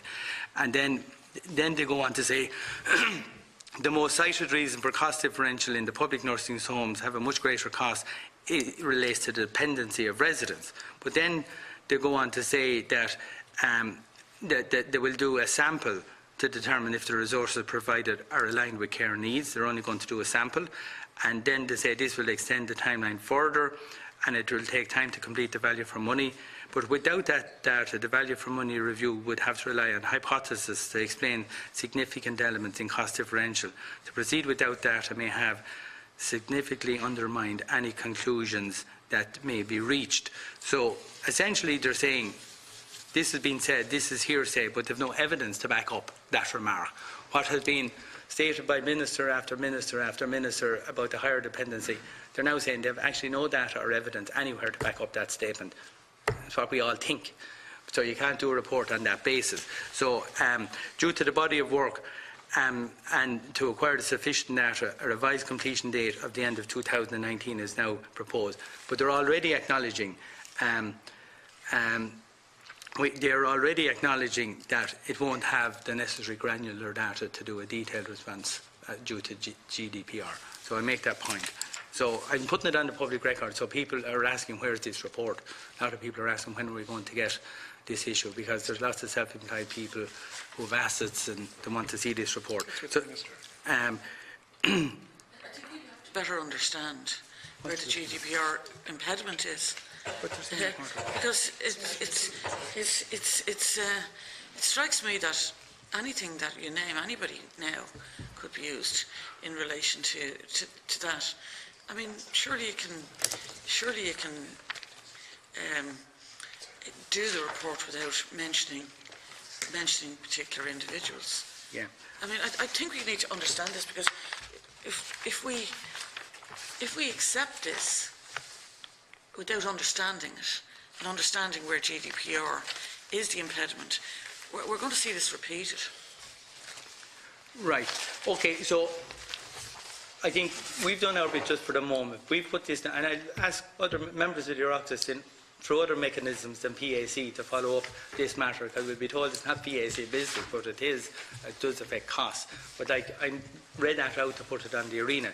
So that was the value for money report. There's a separate report that we spoke about. The Commissioner recommends that the National Treatment Purchase Fund review its pricing mechanism, and they say that this was probably drafted for us several weeks ago, and they say they are now close to completing the report and aim to discuss the draft report in the early part of this year. Once complete, the report of the review will then be submitted to the Department for consideration for publication later in 2019. So it's important. There's two different things going on here. One is the value for money and the other is the pricing report. So we've seen neither yet, and you can see some of the complications. There's a pricing report. The National Treatment Purchase Fund review of its pricing mechanism for long-term residential care in private voluntary nursing homes is ongoing. That was one of our recommendations last autumn. And they're now saying that that report is almost concluded. So that's the pricing report, how much they pay the nursing home. It's a different issue of the value for money between public and private. So there's two, it appears to me there's two separate independent mechanisms. I've often mentioned Kafka, and really it's reading Kafka here now, because the single assessment tool, I don't know if you're familiar with it, but they use it for home care assessment. Yeah. And it was run out as a pilot project. It takes at least 2 to 3 hours to administer that from a computer, answering questions. And so you're assessing someone's dependency on a computer with a single assessment tool. It's absolutely time-consuming. And at the end of the day, when the assessment is given, just as an example now, Chair, I know it's minutiae, but that's what they're delaying. They're going in now to meet people to do a single assessment tool assessment on them with a computer and a standardised questionnaire. Clinical judgment seems to have gone out the window, where a doctor and a nurse will say, you need this or you need that. And we're back to a computer and a special assessment tool. And then the result of that in Galway, I can give two specific examples. Somebody looking for home care, somebody with dementia, early dementia, in their 60s, has qualified for 10 hours home help as a result of that single assessment tool. I've lost your attention, and I understand that, Chair, but that I understand it's the minutiae, but it really is difficult to look at that single assessment tool now. It raises all sorts of other issues in relation to what's happening with our health and our approach to looking after our people. And I certainly wouldn't like any member of my family assessed on that computer and that single assessment tool, nor I would like any of my colleagues here. I would like to rely on somebody's clinical judgment and their expertise as a nurse or a doctor. Anyway, that's a separate. Okay, just important for me to say. Yeah. So I just wanted to, and sorry for being distracted. You're all right. We did have a note at our last meeting from the National Treatment Purchase Fund saying the review of the system of pricing under the Nurses' Home Support Scheme was being finalised and was being submitted to the Minister next week, and that was 3 weeks ago. So I understand that's done. So that's the pricing report, separate from the bigger report, as we would call it. So Can I just ask if the CNAG has come across issues in relation to GDPR being an impediment to your work? Not so much our work, because we have powers to access documents and so on, but I am aware of organisations struggling with the obligations that are imposed on them by GDPR, and if you like, finding what the correct approach is. But certainly it has made administration of personal data much more complicated and much more high risk for organisations. I can't comment on the specifics here because I haven't looked at the nature of the data that they're looking for, and I mean, obviously it would be for the Data Protection Commissioner to issue a judgment in relation to a matter like that. I suppose to further complicate things, I have said previously that I am doing my own report, a special report on the nursing home care and costs of nursing home care, where I'm expecting very shortly to put a draft to the relevant organisations, and I would aim to finish it over the summer. But you know, you may have a plethora of reports in this whole area. It is complicated, and what I'm trying to do is to create a framework that all of these individual pieces will fit into, so that you have a structure, perhaps, to approach the issues that are raised. And it is quite complex. Okay, thanks indeed. And just to follow, maybe I missed when the Deputy said in this reply back, as part of the value for money review, to say it is part of this work, is it proposed that there will be between 600 and 900 hours of direct contact with residents during the course of the study. I think that's what you're referring to. Administering the SRT. Yeah. Okay. So look at it, and they need to be careful. Approach that in the appropriate manner. Okay. The reference for that, I didn't have it. Sorry, it's correspondence 2151, and it's on page 12. You know, it starts page 11. Just the response. Yeah. 2151. The same moving. And I say that because I think a lot of people are inquiring about that value for money report, and it's useful when we have information to put it out there. Next item. That was the pricing report. The next recommendation we had, the Commissioner recommends that the HSE take steps to develop a protocol to ensure that all residents of nursing home can avail of medical services when residing in nursing homes. They say that they note this recommendation, and this was about the issue of transport to appointments, and they say there's no statutory requirement on the HSE to provide transport. Yes, they do provide some ambulance service on a discretionary basis. It's not a core health service. It's not covered by the basket of services covered by the medical card or in the nursing home. And then they also go on to refer, as part of the nursing home support scheme, covers some living expenses. Residents can still incur some costs in the nursing home. In recognition of this, anybody in receipt of financial support can retain 20% of their income. So they're actually saying if you need transport and medical appointment, you use your 20%. That's dreadful. That's dreadful, but that's what they say here, right? Okay, next item. Next recommendation was the Commissioner recommends, this is Foreign Affairs, develops a clear multi-annual plan to meet the commitment to contribute 0.7% of gross national income to overseas development assistance by 2030. This is accepted by the government, and they have a plan in place to do all that. Okay. Next item is, again, this is about the Department of Foreign Affairs, about passports and the difficulties they had last year. And we said that we asked the Department to publicise the fact that passport renewal application is the fastest way of doing it, and they accept this recommendation, and in line with our recommendation, they've been very extremely active in publicising this. I think they appreciated the input from members of the Oireachtas in relation to the passport service when we had them here early last summer, and they also, so that's good. And then we had about hiring more staff for this year. They say that they accept that recommendation. They say additional full-time staff have already been recruited, and they will continue to monitor the operational requirements. So we'll see how this year goes. I didn't get the deluge yet, that's all I'll say. Okay, next item is the Commissioner recommends that the Department evaluate the rental of properties abroad versus leasing versus purchase, and they accept the recommendation. They will do it, they continue to do it, and that they say, and they will continue with deeper to examine the benefits of which is the most suitable. So that's fair enough. Next item is the International Election Observer roster. The Department, they accept their recommendation to have the necessary procedures in place to establish a panel prior to the, in adequate time. They accept this, and the Department will in 2019 undertake a review of the operation, including the optimal panel duration. So they said they're actually acting on that. Next item then, we're into the Department of Finance, Tax Appeals Commission. We mentioned them earlier. The adequate evidence-based planning that takes place in advance of the establishment of a new public.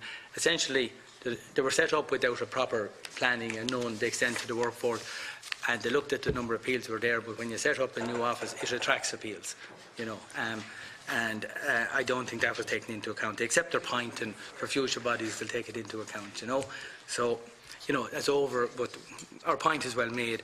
Next point then was the workload in the operations of the review of the Tax Appeals Commission, that they're implemented on a timely basis. They accept the recommendation on that. And they're in frequent contact. We've mentioned that earlier in our correspondence.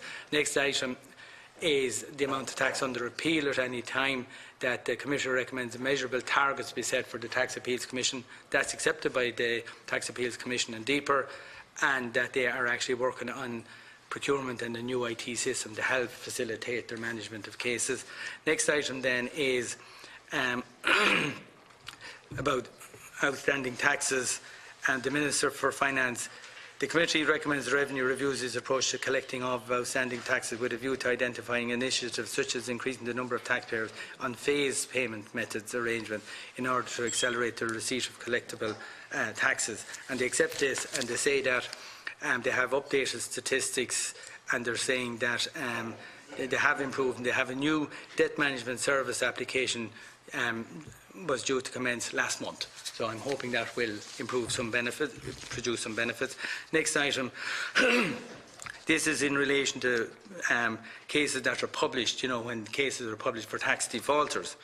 And it came very clear to us that, just to remind people, there are 289 tax settlements totalling 53 million were published in 2017. And 91 of these, 30% of these, had unpaid amounts of 25 million. So in other words, when they publish the tax defaulters showing the amount due, doesn't ever show where they ever collected or not. We recommend that the Commissioner recommends that in addition to publishing the tax settlement amounts, Revenue consider publishing details of the amounts subsequently paid and outstanding balances, and they don't accept this. Okay, and this is one that people might have a view on, but they accept it on the basis Revenue are very strict, and they're saying legislation doesn't specifically provide for it. If you want to do that, it's a change of legislation. If you want to change the legislation, you have to take all things into account: taxpayer confidentiality, the balance of the good versus the bad, and the fairness of it. But we've already, in legislation, agreed to publish the person's name and the amount as not a major step to publish the same person's name and the original amount published and the amount ultimately collected. There's an amendment to the Finance Bill if anyone wants one. Okay? But it's a legislative matter. Okay, next one. Very strong position. What? You're in a very strong position. Well, sure, I might put it in myself. I'll think about it, seeing as I did raise it myself. Okay, next item. Ireland's national debt stood at approximately 198.7 billion at the end of 2007. And we said that it remains very high level. They note it. They don't agree with it, but they just note it. So look, that debate goes on the level. The Minister of Finance and Public Expenditure is informed by the National Treasury man that it notes the issue. They've accepted most of the recommendations. They don't accept. We said it's worryingly high, and they don't accept that. They don't accept that. That was just but an observation, wasn't it? But they, pardon? We just made an observation. We Ireland's national debt. This is a recommendation. This is a conclusion, and we said it remains worryingly high, and they've noted it, right? And neither agreed or disagreed with it. So, I actually saw it on a league table, and we were way down the league table because it was counted as GNP, was it, or GDP, and obviously that's distorted by our unusual economy. But I mean, anyone that doesn't think that that's high, that's in the Department of Finance, I've got to say the mind boggles. No, I'll be referring later on to the annual report on public debt in Ireland, which the Department of Finance publishes, and it indicates there that Ireland has a very high debt level relative to other countries. And when you take personal debt, we're next to Japan in the whole world, okay? Next item then is next recommendation, A26, we're nearly there. The Commissioner recommends that ISIF publish a list of housing completions on at least a quarterly basis. This idea of their statistical gathering information is, it's not last century, it's prior to the last century. So they say that the Minister for Finance and Public Expenditure is informed that the Ireland Strategic Investment Fund, which is part of NTMA, accepts the recommendation, and the published housing completions for year end of 2018, and a report that was published in February. So then the next recommendation, the Commissioner recommends that public expenditure reform provide guidance to public bodies to ensure the short-term benefits of leasing of properties are not given undue emphasis when compared with those that outright acquisition may offer. And again, this, denote this recommendation and gives the various factors that they take into account. So that's a matter we'll keep it under consideration. State Claims Agency. The Commissioner recommends that DEPR carries out a review of public bodies whose claims are not managed by the State Claims Agency with a view to extending the remit of the State Claims Agencies to such bodies. The Committee will be aware, this is response is a matter for the relevant Minister to consider which agencies come in under that. The relevant ministers then. So they don't make a comment yes or no. They're saying it's a matter for each Minister. What we were coming at really, what came to light during our report was that all the voluntary hospitals, Section 38 organisations, which get about 4 billion of taxpayers' money, they've come in under the State Claims Agency. We said the local authorities are similar in scale of activity. Why don't they come in under the State Claims Agency and have one management structure for all the claims? And we know the Irish public bodies are the group the county councils have set amongst themselves to monitor those. There's very little public transparency on that. The private company, it's before the courts. The freedom of information issue is before the courts. There has been before the courts, and it's an issue we'll be coming back to because there is a lack of public transparency there on that issue, and it's an issue we'll come back. And we can revisit this recommendation again when the State Claims Agency are in.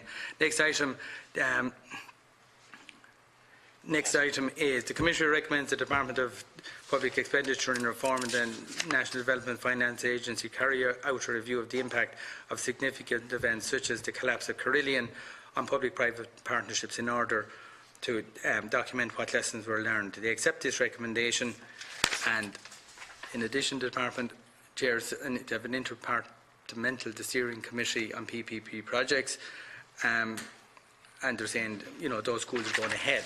But we've the PPP issue on our agenda, and we've kind of taken a decision as a committee. We can never sign off on any departmental accounts in which there's a significant PPP contract because we can't have sight of what we're talking about, and we can't express the values, an opinion of whether it's good, bad, or indifferent value for money when we don't get the information. So this PP, and when a contract has been signed, up and running, like the motorways, the commercial confidentiality has to cease at a certain period of time. It can't continue for the 25 years to the end of the project. So that's an issue we will come back to. So look, I wanted to get that out of the agenda for now. And it's a big item of correspondence. Is there any other item, any other business before we adjourn to take our witnesses? Deputy Connolly was first and Deputy MacSharry was next. Just practically. Statement and accounts received from the last meeting. There's just one. That's the Western Development Commission clear audit opinion. We just note that. And Deputy Connolly and Deputy MacSharry. Just a practical matter in relation to outstanding matters. You might just give us an update from the National Paediatric Hospital Development Board. There was a long list, including a simple one, like the total cost for the definitive business case by Ernst & Young. You very kindly gave us a list of the outstanding items from the 16th of May. Is there any update on all those outstanding? No, we haven't yet, but what we will say, we're not here next week, so we will be saying, if we have no response to that by the date of our next meeting, which will be on the 13th of June, which will have been about 5 weeks after the last meeting with the board. We'll set a date to bring them in person to answer why they haven't replied. Lovely. Thank you. Okay, so that's the next meeting, that's the 13th. If it's not here, we'll be bringing them in. Deputy MacSharry. Chairman, I know that we have the Department of Finance coming in later on general topics, and there'll be the opportunity maybe to raise some of the issues relating to what I'm about to say. I know it was late in the day, but I was contacted by yesterday with correspondence from the Irish Mortgage Holders Association, David Hall's chief executive there, with a copy of a report which he commissioned, which Konstantin Gurdjieff, the professor, did in terms of the whole IBRC liquidation.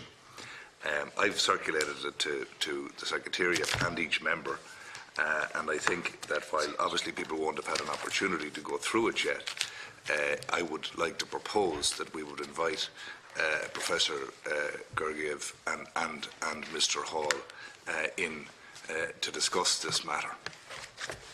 Okay, but you will note we have received, and I haven't looked at it yet, we have received the document, the Irish Bank Resolution Corporation in Special Liquidation, the progress report dated the 22nd of May, which is only a couple of days ago.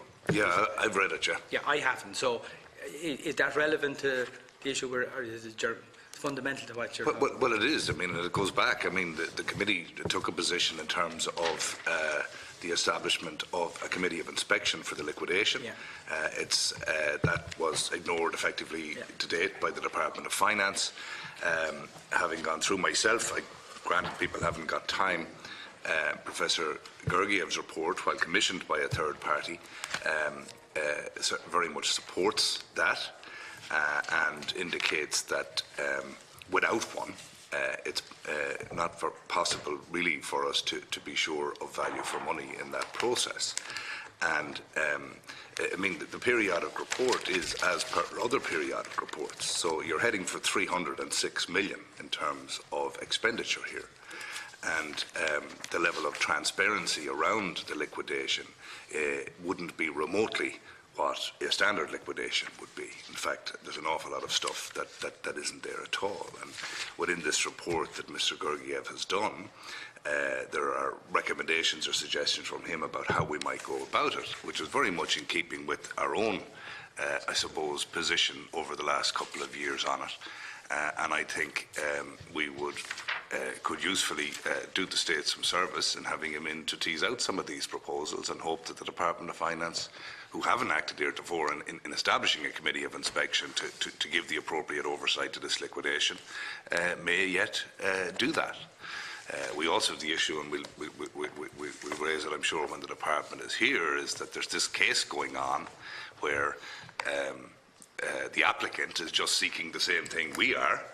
The state is defending it, and we did come across correspondence which I shared where the Chief State Solicitor's Office was offering us, as in terms of the Public Accounts Committee, as an olive branch, as apart from that. So, like, one of my questions when they come in is, how much have we spent defending this case so far? I mean, why can't we just crack heads together, you know, make the appropriate improvements, get rid of the case that's unnecessary down in the courts, and give the public the level of oversight that they require in what is, so far, as I said, the most expensive liquidation in the history of the state, and it probably compares right up there with the biggest in Europe.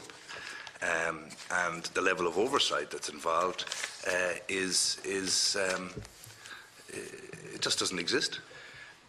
No doubt you'll raise it at today's meeting. I will, but this is a proposal about bringing these in. Okay. I second the proposal. Yeah. And, like,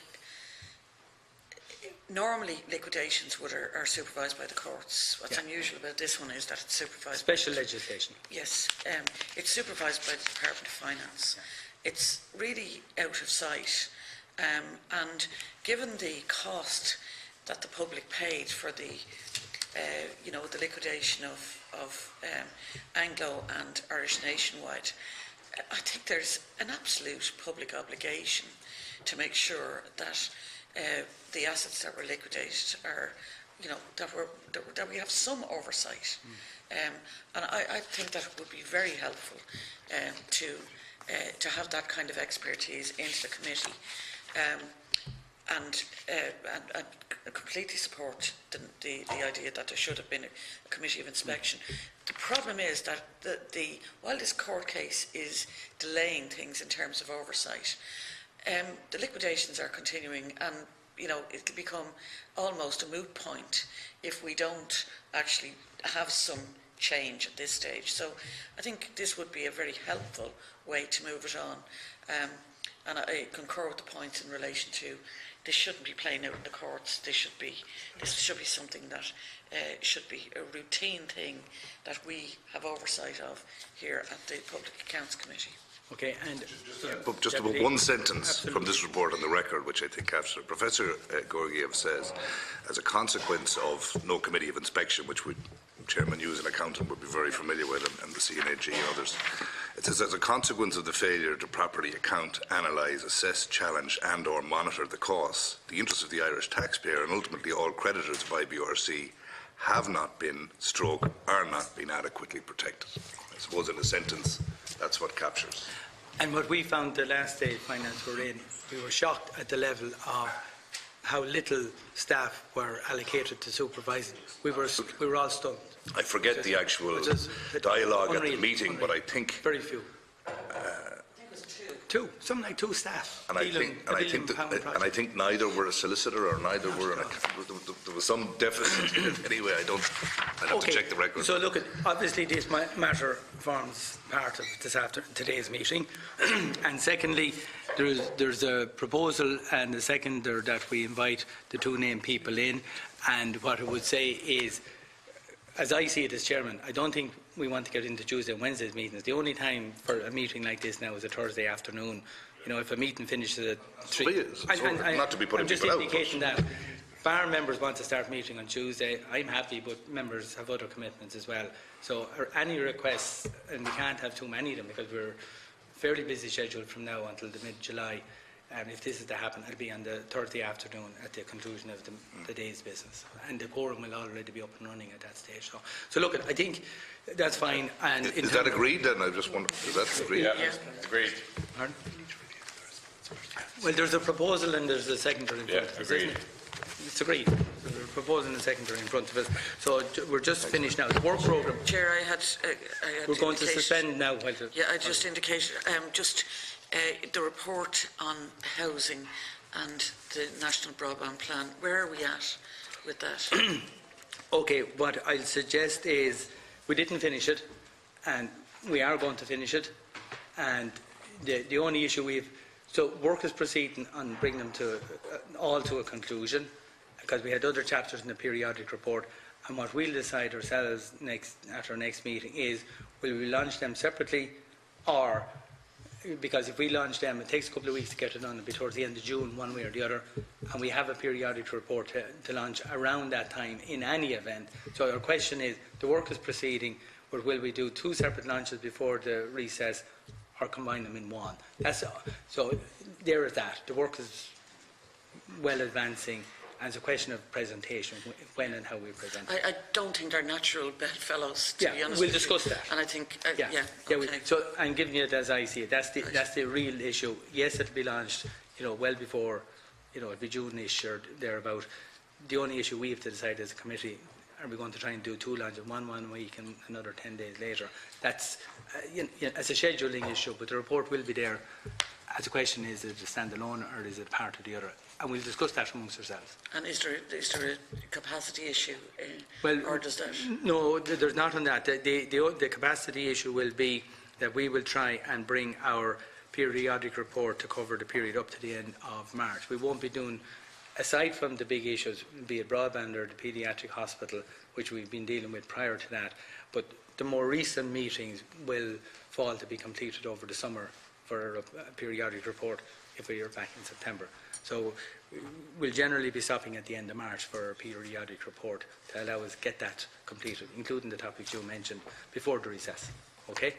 So that's, and the work programme has been circulated. There's no significant changes to it, and we'll keep it under close monitoring. So at this stage now, I'm going to suspend for, will we give ourselves 10 minutes? Yeah. We're now suspended for 10 minutes while the witnesses take their seats.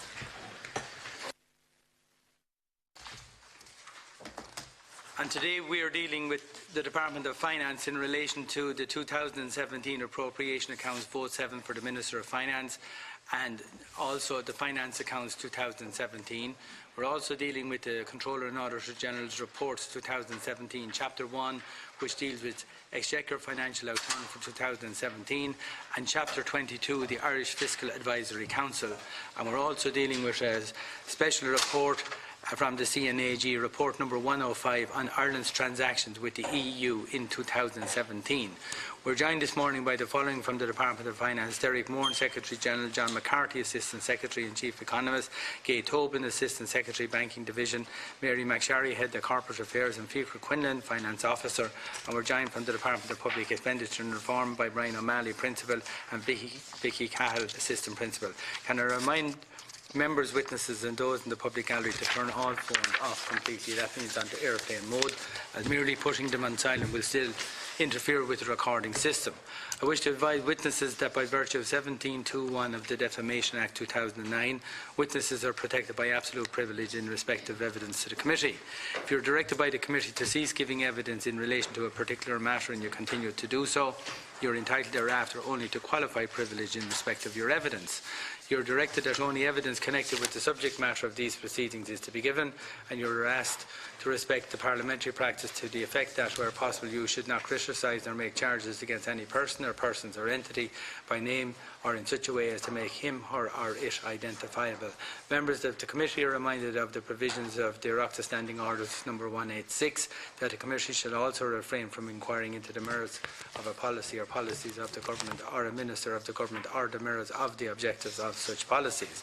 While we expect witnesses to answer questions asked by the committee clearly and with candour, witnesses can and should expect to be treated fairly and with respect and consideration at all times in accordance with the witness protocol.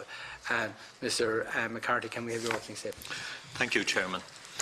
The annual finance accounts present the receipts into and issues from the Central Fund of the Exchequer, together with a set of statements and schedules that itemise the transactions. In addition, the financial statements of the national debt, which are prepared by the National Treasury Management Agency, are presented in full as Part 2 of the finance accounts. The accounts for 2017 were certified by me on the 28th of June 2018, and I can inform the committee that the accounts for 2018 are expected to be certified in around the same time frame for this year.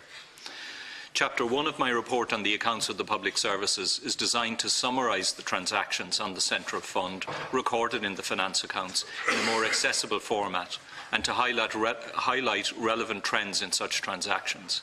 In addition, because the finance accounts do not include any kind of statement of financial position, the chapter provides an overview of key Exchequer assets and liabilities at the year end.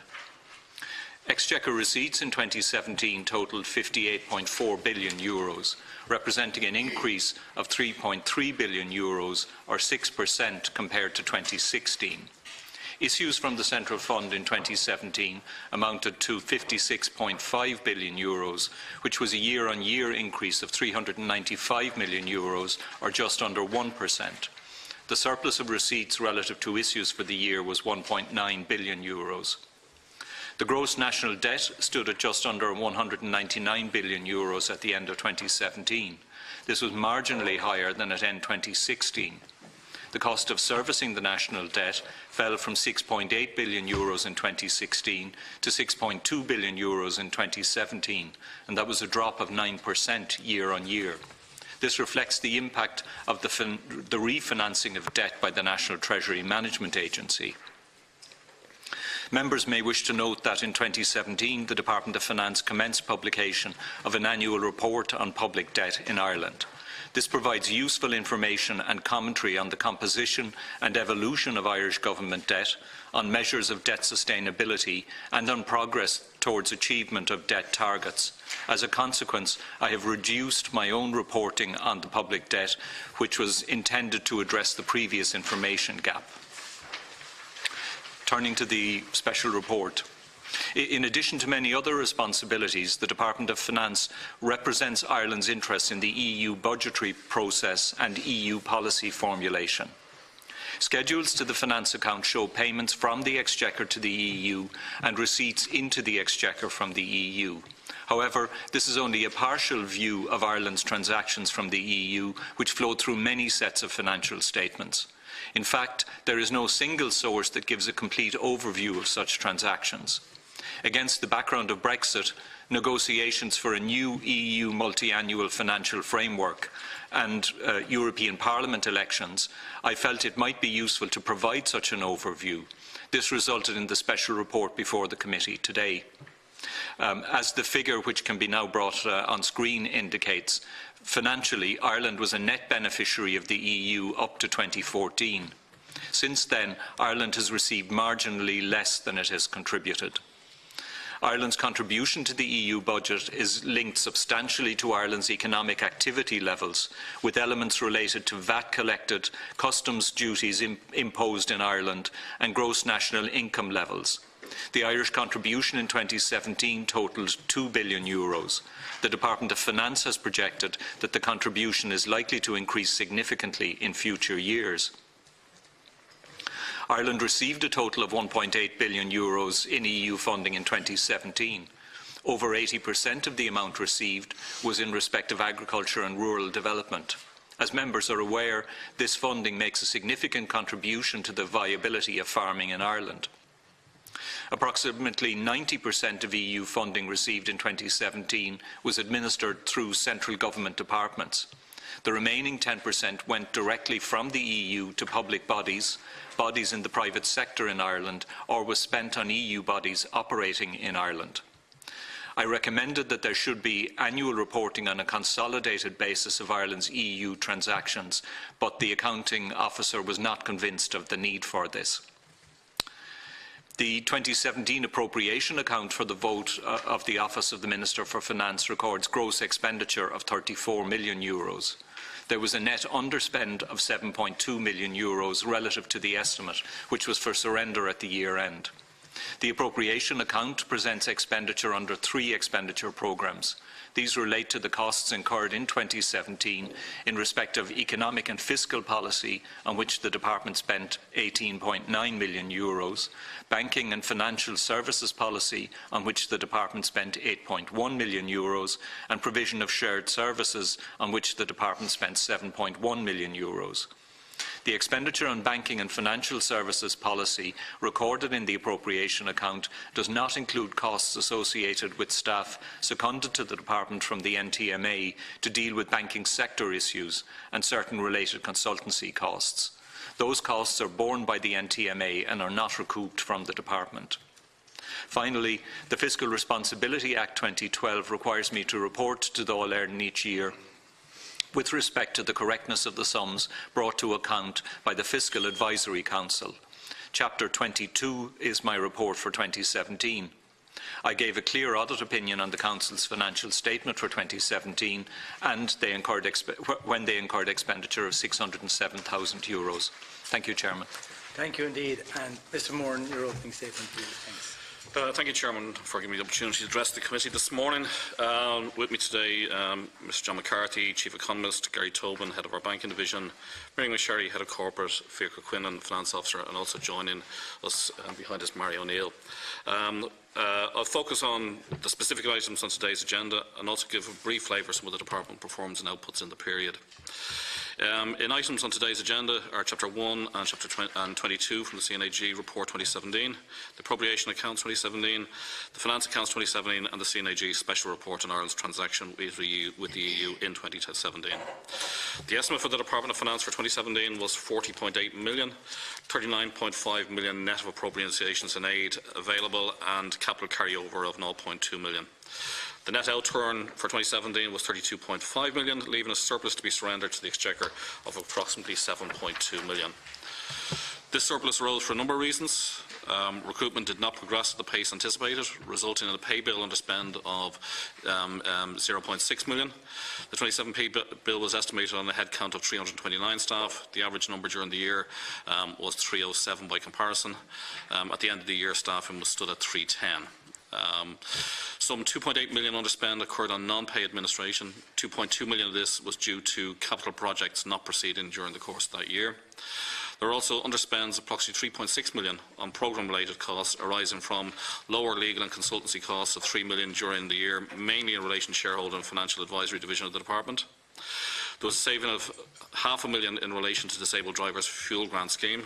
A total of 1,321 claimants received an average grant of €704 in 2017. Some 93,000 was also returned to the Exchequer relating to the disabled drivers' medical boards of appeal. We remain committed to seeking to minimise the costs where possible, subject to choosing the best outturns for the state. In terms of the Exchequer financial outturn, I'd like to draw the committee's attention to the following key points. Tax revenue in 2017 at €50.7 billion were up €2.9 billion or 6% year on year and €0.1 billion or 0.2% above profile. In relation to income tax, this is the largest tax head. The performance in 2017 was solid, with receipts finishing the year 1.2% or €236 million below profile. However, this represents an annual increase of 4.4% or €840 million. Corporation tax receipts in 2017 at €8.2 billion were €0.5 billion above the budget forecast for that year. VAT returns saw a strong 7.1% annual increase in 2017 and were broadly in line with profile, under by 0.5% or €72 million. Total VAT collected during 2013 was €13.3 billion. The major consumption tax heading, excise, was just below profile by 1%, €60 million, €5.9 billion being collected. This represents a 3.7% or €214 million year-on-year increase. On the expenditure side, total expenditure was a gross €58.5 billion and was €25 million above profile. As you're aware, Fiscal Advisory Council was established under the Fiscal Responsibility Act 2012 to provide independent assessments of the government's budgetary plans and projections and to inform public discussions on economic and fiscal matters. A joint memorandum of understanding exists between the Council and the Department underpinning the endorsement process of the macroeconomic forecasts prepared by the Department, on which budget and stability programme updates are based. The Council is funded from the Central Fund of the Exchequer. The funding ceiling for 2017 was €0.8 million.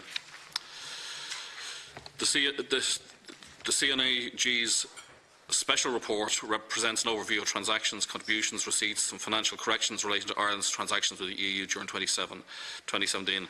I welcome this report, which makes an important contribution to helping to improve understanding of how the EU budget works. My department has engaged with the Office of CNAG on an ongoing basis over the past year or so on various issues related to the report, including the single recommendation that there should be an annual reporting on a consolidated basis of all contributions and receipts from the EU. As stated in the correspondence over that time, I remain open to having further discussion with the CAG on this issue, and in that regard I've started an internal scoping exercise on how we might make progress towards greater consolidation. In due course, should we decide to report on a consolidated basis, all relevant departments would need to be involved in order to fully assess the implications and the preparation of such a report.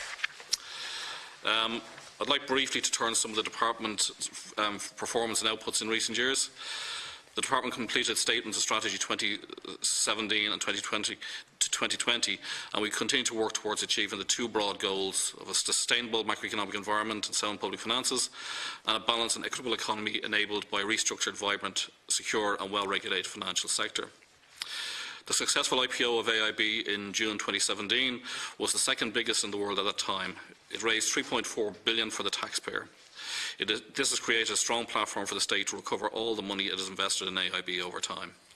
In December 2017, Ireland repaid its remaining programme-related loans to the IMF, together with the bilateral loans from Sweden and Denmark, early and in full.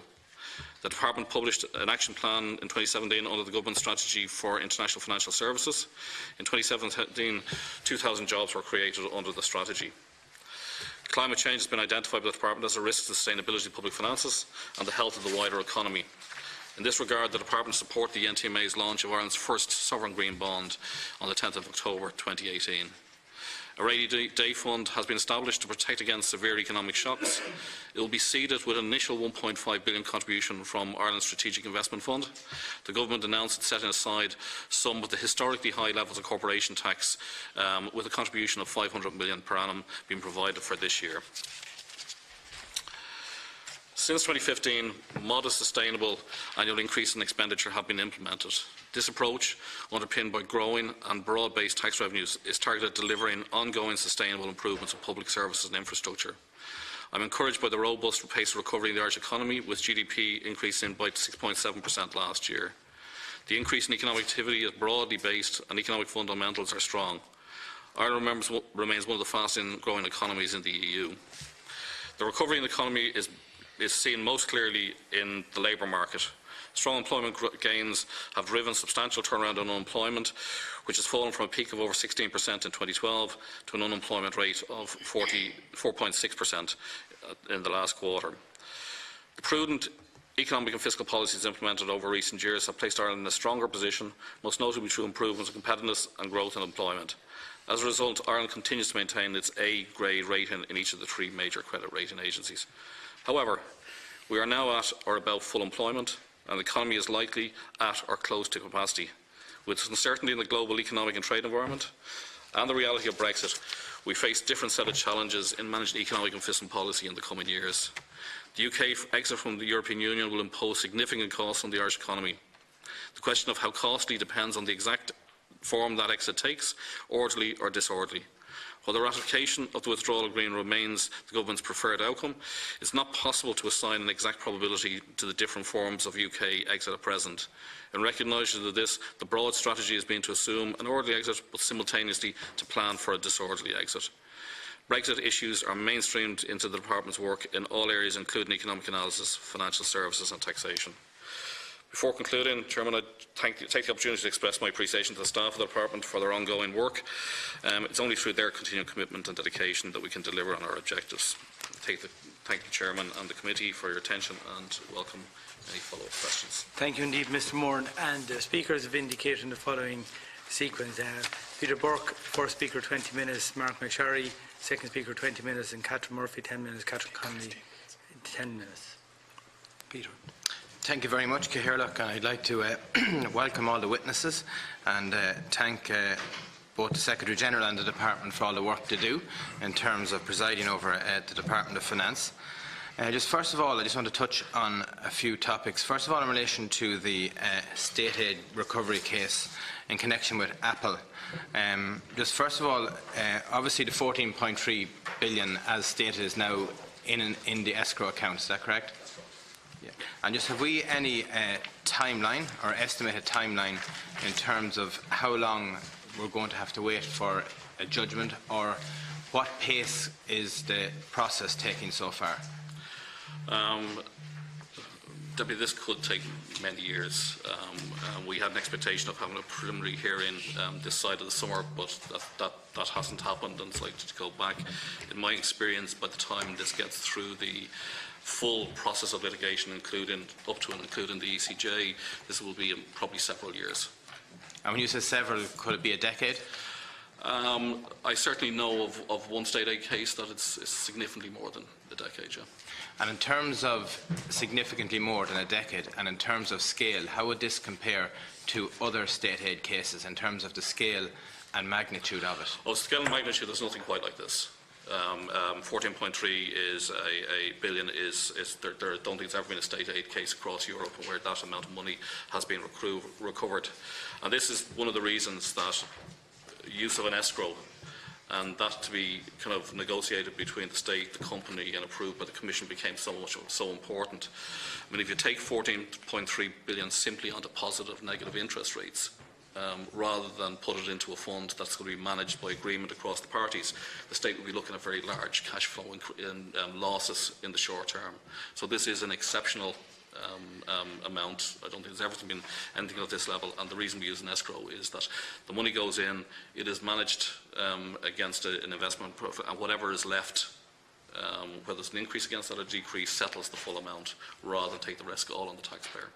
And in terms of, if we're saying it could exceed a decade, obviously the scale of this case is colossal, as you outlined. In terms of legal costs, have we any idea how much is expended to date by the state? And obviously Apple are contesting this as well. Yeah. Expenditure to date has run to about 7.1 million. 3.7 million of that relates to the establishment of the escrow and everything that goes with that. I would contrast in that the potential cash flow loss from a negative interest rate in a year, if you like, could have been as much as 60 million. So that's it's about capital maintenance, really. Yeah. And then in terms of just, have we any idea or projected outlay how much legal costs could run to in terms of if this case obviously continues to delay? Well, sorry. I mean, if it continues to delay, I mean, it's. I think what the legal costs will be thrown up is by the hearings and by the issues that give rise to that, appeals or whatever go with it.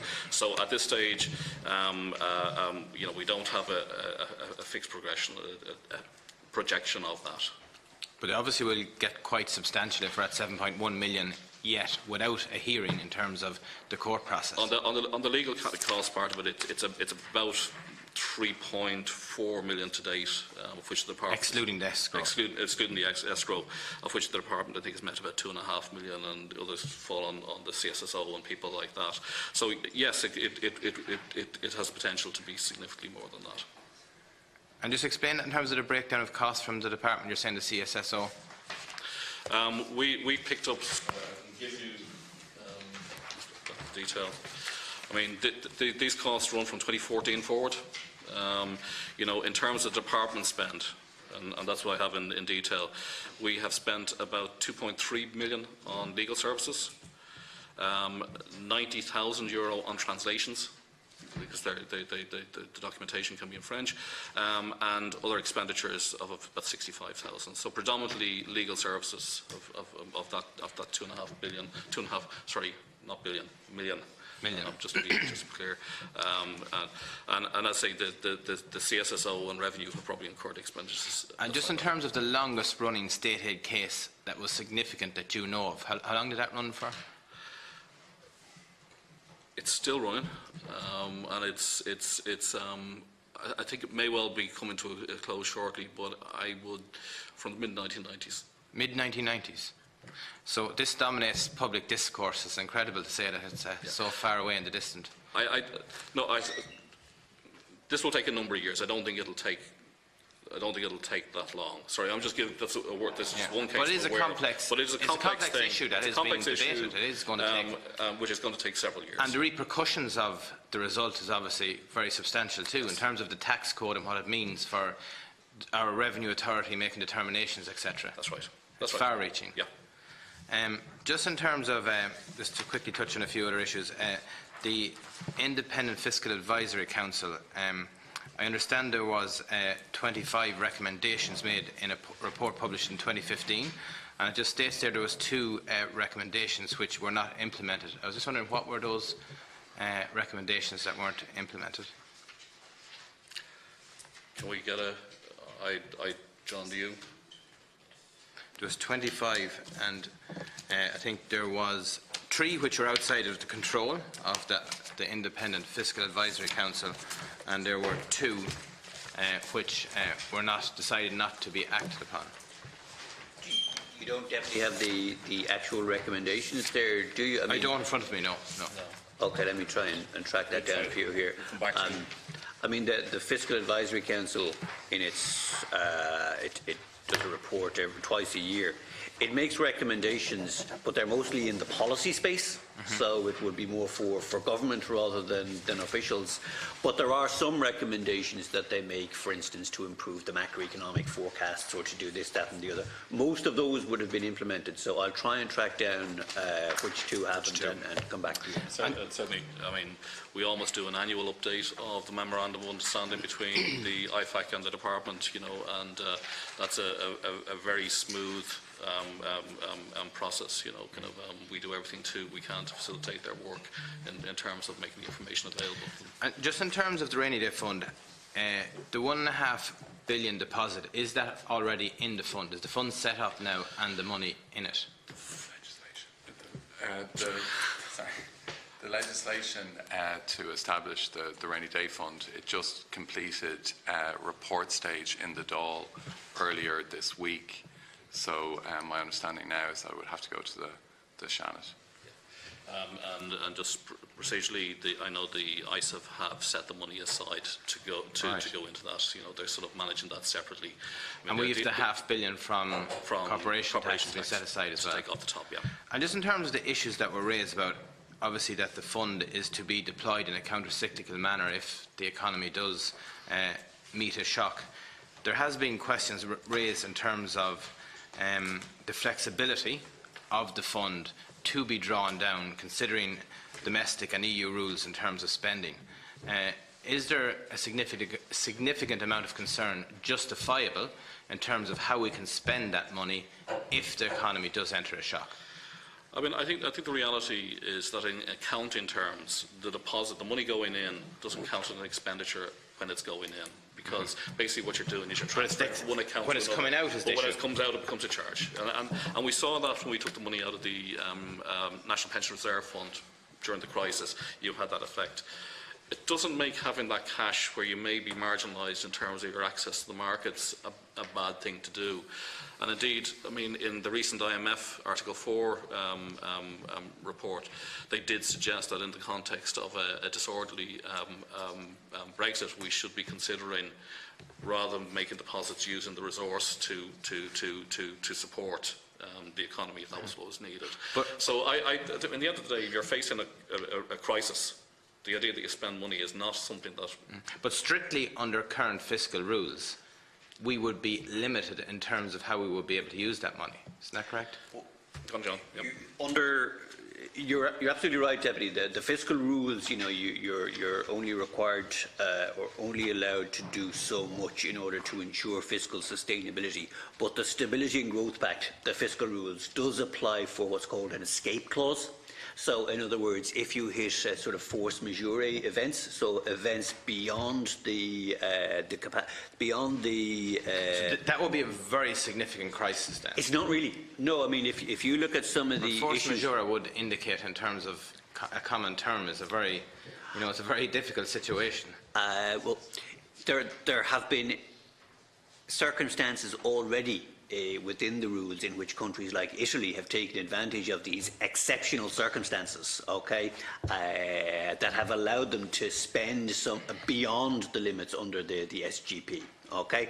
So if we had a shock, for instance, to the economy, you would be allowed to deviate from the adjustment path or from the MTO on the basis of a severe shock. There's absolutely no question about that, and the Commission are on board on that. Have we that in written format from them? Because the IFS, the Independent Fiscal Advisory Council, do raise it as a significant concern in one of their papers I was reading. What you would need to do with the Commission is to demonstrate that it is a severe shock to the economy. Now, that is open to definition. But, you know, the GDP in Ireland is so volatile, and we have been exposed to shocks, as you know, quite recently in the past. I have to say my own view both is positive that and negative. Indeed. I mean, we've spoken to them, and I personally don't think there would be a problem. As I say, it's set out in legislation that you do have this escape clause for unusual events beyond the control of member states. It's simple either.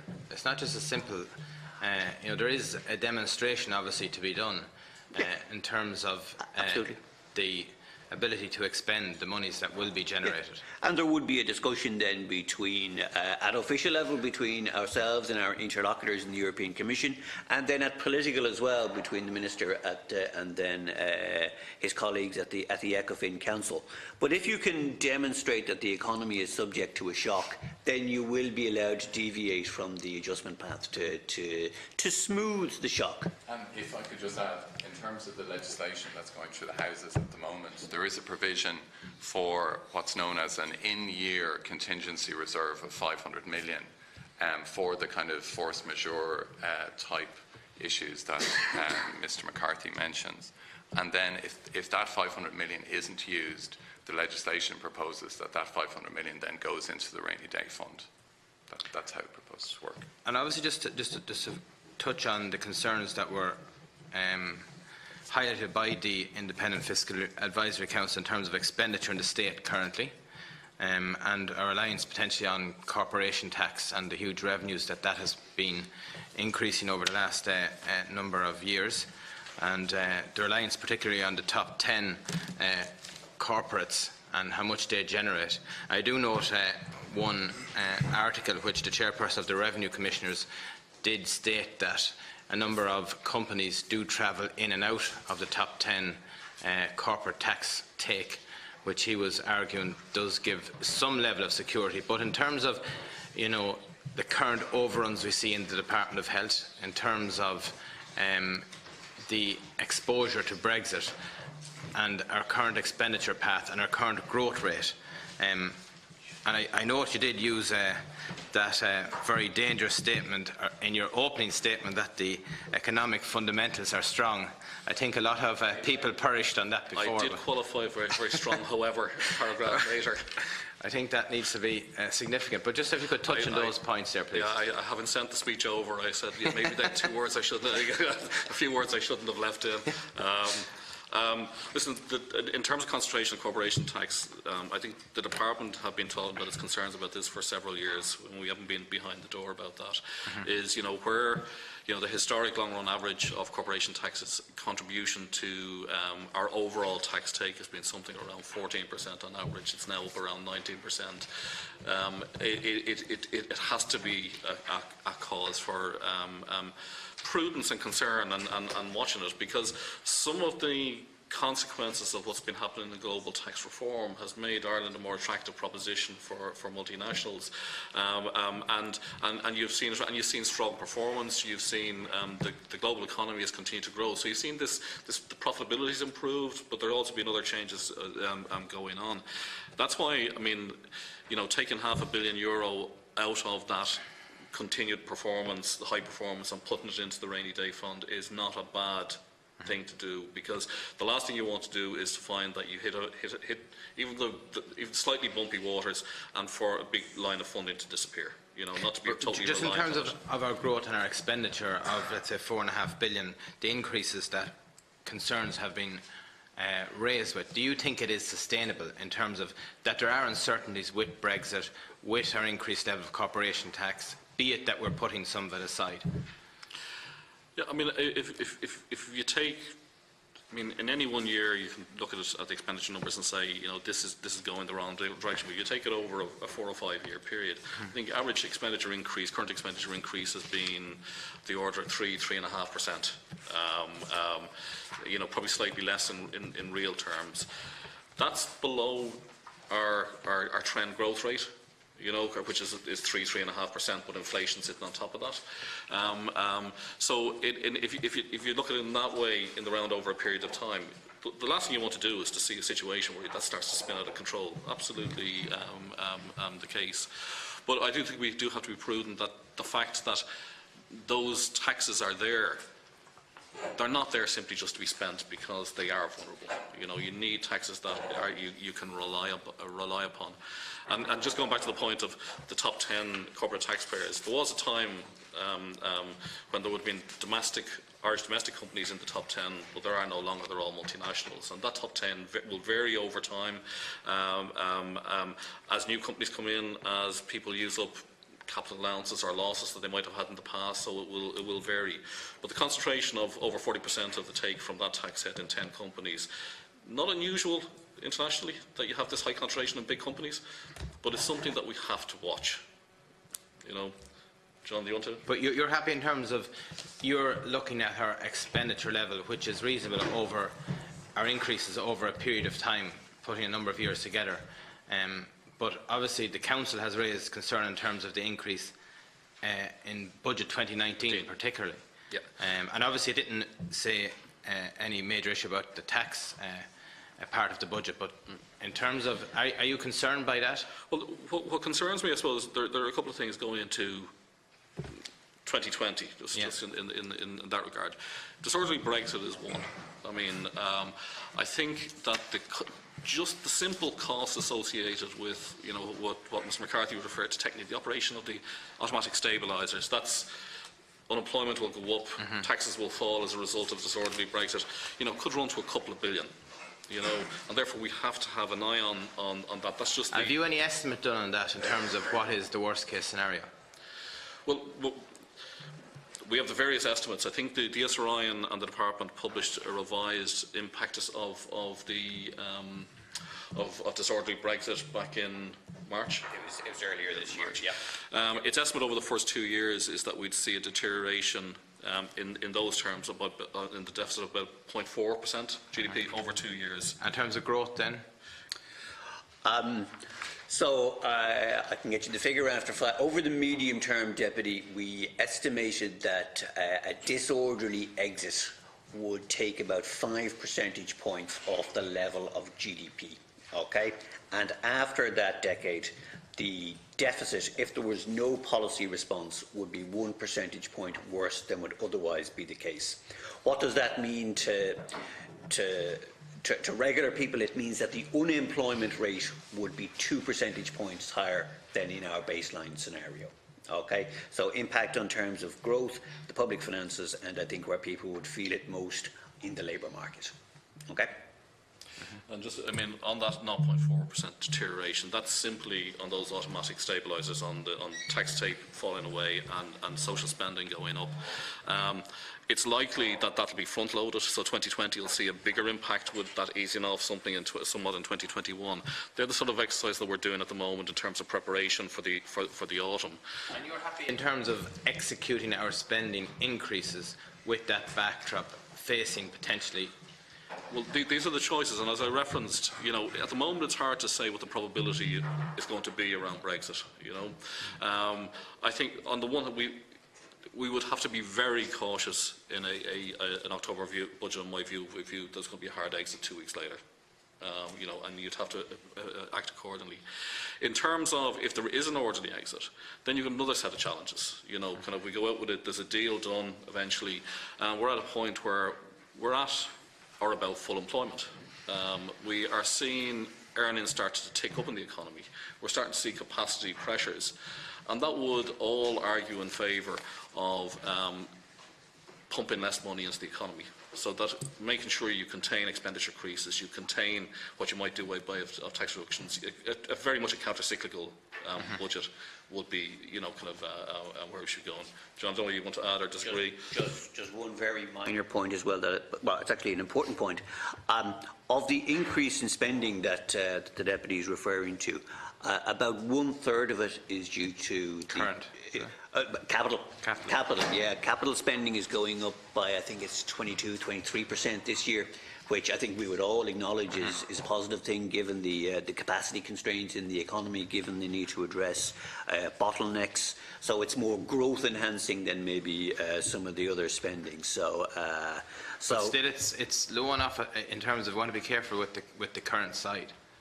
Oh, absolutely, absolutely. And the department would always highlight the need for current spending to grow at a rate that is sustainable and that's in line with the long-term trend growth rate of the economy. And how many staff are currently working in Brexit or responding to Brexit from the department currently at the moment? I mean, I don't think it can work out that way. Right. Everybody is the answer.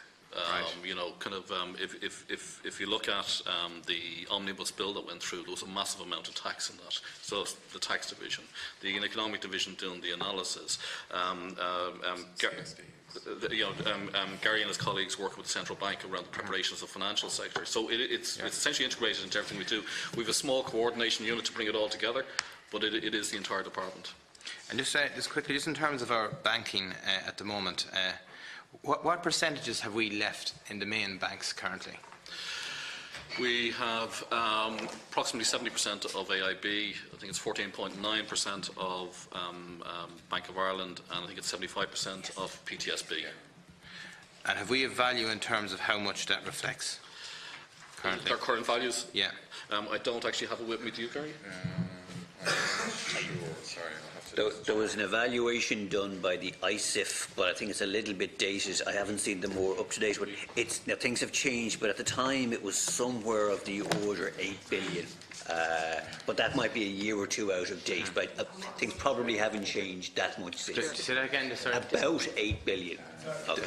Just talk directly to the mic. Sorry, Chair. Just somebody didn't catch that. When you say 8 billion is for? The valuation, you know, of our banking assets. That the state holds currently. Exactly. Sorry, I think we figure about 8.6 billion. Yeah. 8.6 billion. The figures in the ISIF financial statements, which have been signed off, so they're due for publication relatively soon. So there will be an up-to-date position, but it's certainly of the order of the figure that's given here. And at the end of December 2018. At the end of December.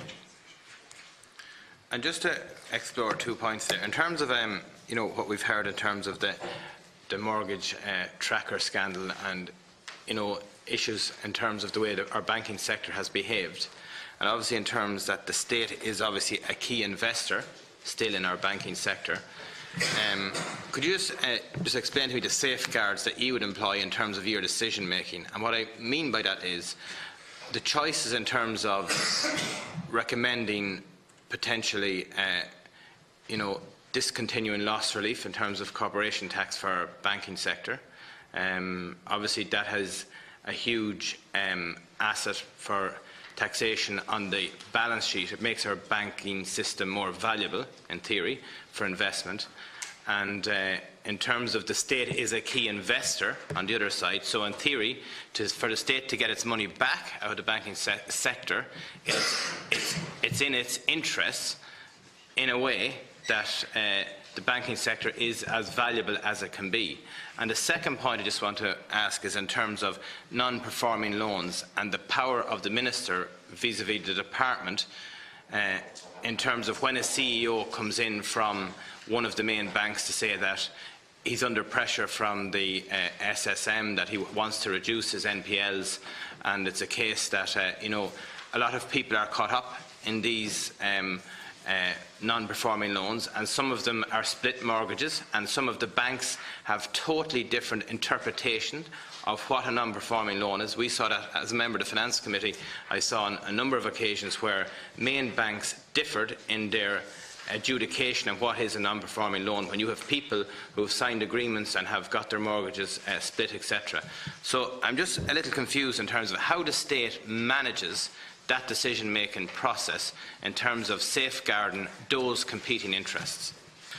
Yeah, well, I mean, we have what we call shareholder financial advisory division who manage the shareholding. That's their job. We keep the banking policy entirely separate from it, which is, because you cannot have the shareholder who's looking to maximise value. You're absolutely right in making our influence in your banking policy and how you might look after consumers or any of those issues. So we have to manage that within the department. But we hold both. You're absolutely right. We hold both the shares and responsibility for the banking. And at the end of the day, we have responsibility to the taxpayer to try and get back the money that we put into those banks. But we shouldn't do so at the cost of the consumer. What safeguards are there for that in terms of when you're making those key taxation decisions that would generate more revenue, in theory, to go back to people within the state as well, and when you're looking at if you have a homeowner that is about to have their mortgage sold, and it's a case where the bank CEO are saying we need to do this to protect interest and value of our bank, and when you have a homeowner saying this is a very marginal call because one bank would declare the mortgage that I have as performing because there was a deal done or it was split when another bank won't. Like, how do you evaluate that? How do you ensure that you are holding the bank to account on that line as a key investor and shareholder? Okay, well, maybe I'll just take the tax part of it first on the disallowance of loss relief. I think the problem with that is that to take loss relief from one sector and make it available to everybody else, I think is from a policy terms, and I don't think it'd be sustainable legally. Okay, so no, I'm not talking about. No, but I'm just to say that. Yeah. I mean, I think it's less a pressure from the banks to retain their loss relief, but what we've done is we've imposed a bank levy of 150 million to get something back by way of a contribution to, and that's ongoing. So yeah, so Deputy, again, as you said and as the Secretary General have said, we've deliberately split responsibility within the department between the shareholder division and the banking policy division. So there's a Chinese wall between the two, and and that's for all the reasons the Secretary General has said. Obviously, the banks operate on a commercial basis. Their individual independence is protected by the relationship frameworks, which are legally binding documents. So the department, does not interfere in, the commercial decision making of the individual banks. In terms of the tracker investigation, obviously to date, it is probably the most complex investigation that the central bank has ever undertaken. There has been €665 million of redress to date given out to customers, and I think our focus is to try and ensure that what happened in Tracker doesn't happen again. And one of the key ways in which the Minister and the Government is proposing to do that is through the Central Bank Amendment Bill, which is being brought forward, which has very briefly has three key elements. One is the introduction of a senior executive accountability regime for senior managers in the banks, so that we will be able to pinpoint who is responsible for what function in advance in individual banks, so that, arguably it may have been said that through the crisis it wasn't clear exactly who was responsible for which particular part of the disastrous decision that led to X, Y, or Z.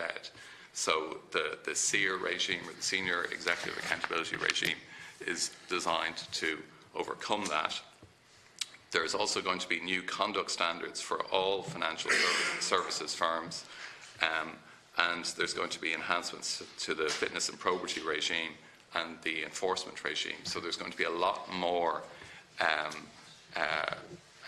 rules in place that will hopefully ensure that some of the activities that we saw through the crisis and through Tracker won't happen again. And are the department advised, if a CEO or a bank decides to sell a portfolio of loans, do the bank, the commercial bank, advise the department of this? Well, I mean, these are commercial decisions taken by the bank. But that's not the question I asked. No, but it's just to try and emphasise that. Yeah, so, I know you've mentioned that, and you've read out the detail there of that. Well, I mean, obviously the department is regularly updated in terms of board packs, in terms of what the banks, in terms of the shareholdings that we have, what their plans are. But these are commercial decisions taken by the banks. So, does the bank advise the department if it's going to sell a particular loan portfolio? So, for argument's sake, if you had project loss from the PTSB, does the CEO or whoever advise your banking section that we are about to sell this? Well, these issues would obviously come up in the context of regular board meetings that the banks would be having, and the department would see the board pack information. So, to that extent, they would be aware of the particular plans. But again, ultimately, these are commercial decisions. The banks are required to inform the Minister, but the Minister doesn't have the right to say yes or no. That's bottom line. But obviously he can ask questions as well, though, can't he? Yes. Yeah. It's something I think we need to be conscious of in terms of the way banks behaved and the various interpretations of some of these MPLs, and in many instances I have seen loans put into for sales where someone's mortgage could be perfectly up to date and never behind, and they might have had a rental property that was behind maybe 6 years ago and is up to date now, and I have seen firsthand how they were put into a fund and sold. Extreme cases, I would think. I think the department needs to be aware of issues like this, how it affects people, because equally the citizens of the state have to be protected too, in terms of being railroaded by some of these practices. Yeah, and I wouldn't disagree with any of that. I mean, obviously what sometimes happens is that you get connected loans, so that you have, as you're well aware, you will have PDH loans that are connected to particular commercial loans, and in those types of circumstances, some of the issues that you mentioned can certainly arise. I mean, I would say that the level of, for starters, the definition of what constitutes an NPL is set down by the European Banking Authority, so it's kind of a European definition. Of which there were requests for clarification on a number of times by our banking sector, and on which I have genuinely seen in front of us in the Finance Committee absolutely very different responses to what is set down. Well, I would just point out that, I mean, the NPL ratio within the various banks, it has come down a lot, but it still does remain, quite high. AIB's is, below 8%, Bank of Ireland's, around 6%, PTSB's around 10%. And, the concern of the ECB and the SSM would be that the banks need to be ready for the next potential downturn. And we cannot go into, the next downturn, which the Secretary-General has alluded to, with elevated levels of NPLs from the last crisis a decade ago, because that's only going to exacerbate what we face into next time. And just finally, those three banks who you're saying potentially worth 8.6 billion in terms of the state's investment, what's the cost of that investment, i.e. how much did we put into to reflect that 8.6? Just over 29 billion. I think we've got back just over 19 to date. They put in 29, you've got 19 back, so, and there's 8.6 potentially remaining. So we're a little bit shy on current market valuations of recovering the amount, but that's where the judgment about when to go to market, when to sell for the IPO. And obviously, Deputy, you'll be aware that over the last year, bank stocks generally across Europe have underperformed, and so that's why we're a little below par. Thank you. Thanks for your time. Just a point for information in relation to that. I've previously reported on the cost of banking stabilisation measures. I had last reported as at the end of 2016. I'm updating that for the end of 2018. So specifically the question of the cost of the rescue of individual financial institutions will be addressed in that. Thank you. Thanks. Next speaker is Deputy MacSharry. Hi, thanks, Chairman, and welcome everybody. Just, I want to deal with a couple of things. Bankers' pay being the first one, and then I want to talk about the IBRC liquidation. Has the department received any advice on bankers' pay in terms of a pay cap? Sorry, we contracted, what's the name? Corn Ferry to do a review of bankers' pay and its implications at the tail end of last year. We received a report from them. It is we've consulted with the central bank, which I anticipate we're getting a view from them, because I think what's happened, we've had a massive increase in the size of the financial system, and there's a lot of cannibalising of staff across the system, and we think in terms of financial stability it's important to consult the bank. So I'd anticipate that the Minister will be considering this report in the next number of weeks when we get the response. When did you get it? I think about February, March time. Certainly, we contracted for it at the tail end of last year, or the back end of last year. And what's the department's view on the impact of the bankers' pay cap, given the departure of, I suppose, senior people from the likes of AIB and that? Yeah, we understand the reasons for a pay cap. But what is happening, we're seeing large chunks of the senior management of the banks in which we've got shares being taken out and going for much higher levels of pay elsewhere. And, in other countries, like, is it? Or even here in Ireland. The arrival of large financials from London as part of, we want to call it the Brexit bonus, is having that effect, that it's drawing staff off, and sometimes in And would you expect a recommendation to remove the cap? The Minister hasn't considered. I know the Minister hasn't considered it, but I mean, I think it presents its chance. Is that what it says? This is where the central bank's input is important, because they would like to see stability within the domestic banking sector, Sure. and whether this is providing a threat to the viability of the banks or the stability of those banks. Kind of we wait and see. I hear you, but I suppose what the public would be interested in is, are we going to remove the cap? And that'll be a decision for the government. That'll be a decision for the government. I wonder, will they be making it soon? Exactly. I would also stress that obviously, the focus of a lot of people tends to be on the senior or the C-suite officials in banks, but there are obviously around 23,000 people working in banks. Yeah, but in real terms, I mean, we're not talking about IBOA members here. Well, I mean, there's a big section in the report that she commissioned on that, is there? Well, I do think there is an issue about whether... We're talking about the guys on millions, and I suppose what the taxpayer is interested to know, are we on the cusp here of removing the cap, and we'll be back to the same old of chief executives on 6 and 8 million a year?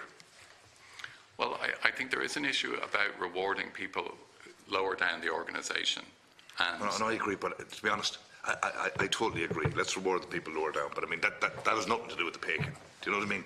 I don't know what the average bank official is on now, but when I was there, it wasn't, when I was an ordinary bank official, it wasn't very much, and it certainly wouldn't probably pay for the printing of the report. But it can impact on their ability to have a bonus. Of course, but we're not talking about modest bonus here. I mean, we're talking about a pay cap. It's at the upper end. We're talking about where, in the banking inquiry, we had guys in, who had salaries and bonuses worth 6 and 7 million a year, and I suppose the public would be interested, are we heading down that route? So just in terms of time, I know you can't say it because it's a matter for the government, but at what stage, or has it been given to government at this stage to say, right, Minister, there's that, make your decision? My understanding is the outgoing governor, who's finishing this week, is going to respond this week from the central bank in terms of their input into the process, and then the next stage. So the report is done. You're not in a position to say whether it recommends to remove the cap or not, are you? I say this becomes a policy consideration for the minister and the government. I appreciate that. So the answer is no. I'm not in a position. You're not in a position to say that, but it could say that. Okay, and we're waiting for the outgoing governor to give a view. And that's imminent. And once the minister gets that view, he'll be in a position to make a decision. Yep. All right. So we can put that to him and order business next week in the House. That's fine. Okay, that's that dealt with. Now, IBRC and the liquidation. Are we the relevant people for that? Well, we'll try. Okay. I want to just a question that was on my mind, which I probably should have asked the last time we visited this. When the terms of reference were being drawn up for the liquidation, did KPMG advise on that process? I don't know. In terms of, if you ask if we're the right people, I don't know the answer to that, but I can find out for you. Yeah, well, I am interested to know, because obviously they're the liquidator. Yeah. And just given what we saw lately in the National Children's Hospital and things like that, I'm just interested to know that obviously it was new ground. There was a big liquidation being drawn up, the biggest in history.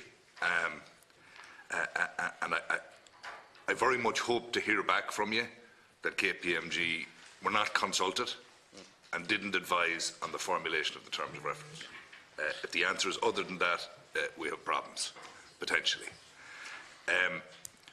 This committee recommended the establishment of a committee of inspection for this liquidation. Why didn't you embrace that recommendation? It is a special liquidation. It's. I mean, the law specifies that there isn't a committee. And kind of. The law didn't specify there isn't a committee. The law, this Act took out what's in the Companies Act 1963 to ensure that there would be a committee. Yeah, it did, and I mean, I think we've been through this before, and I don't have the people to deal with the detail of this deputy.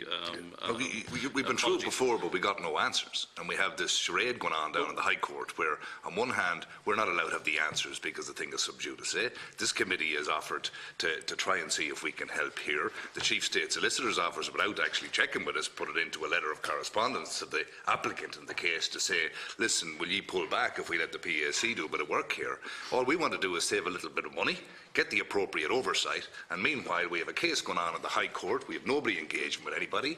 We're heading for 306 million in taxpayers' money for this liquidation, and I have a report in front of me today that was commissioned by a third party where Professor Konstantin Gordiev effectively said that as a consequence of the failure to properly account, analyse, assess, challenge and/or monitor the costs of the interests of the Irish taxpayer and ultimately all creditors of IBRC have not been are not being adequately protected, which happens to be my uneducated ordinary 5/8 view as articulated at this committee many times over the last 2 years, but I suppose that guy comes with a bit of credibility.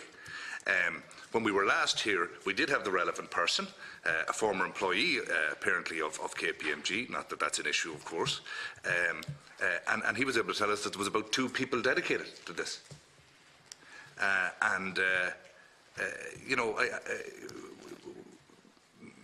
the other issue is, we're not even going to be able to judge at the very end, whenever the end is, about how the performance was. Because part of the terms of reference, when you put it all together, there was no valuation of the assets or expected recoverable value of the assets held at the time of liquidations. So this established no benchmark or key performance indicators for liquidation process performance. You know? We're all just going to arrive out at the end of the day and say, God, we did a tremendous job. We know it cost 306 million, because we'll have nothing to compare it for, and we'll have had no oversight other than, where is it? You know, the glorified PowerPoint presentation that's rolled out, the most recent one being on the 22nd of May. You know, with headline issues. But it isn't remotely the sort of detail that when I was voluntarily liquidating my own very small, modest business, that would have been available to me, and I didn't have any creditors because I paid all the bills. But you know, it's just totally unacceptable.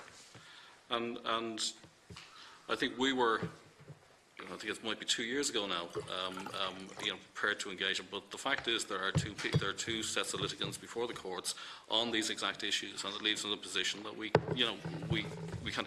Part of the reason I haven't brought somebody expert in this reason is precisely that these 2 cases, Mr. Hall's case, and I can't remember the other case, are before the courts. Yeah. What's the other case? Is there another case? There's a second one, yeah.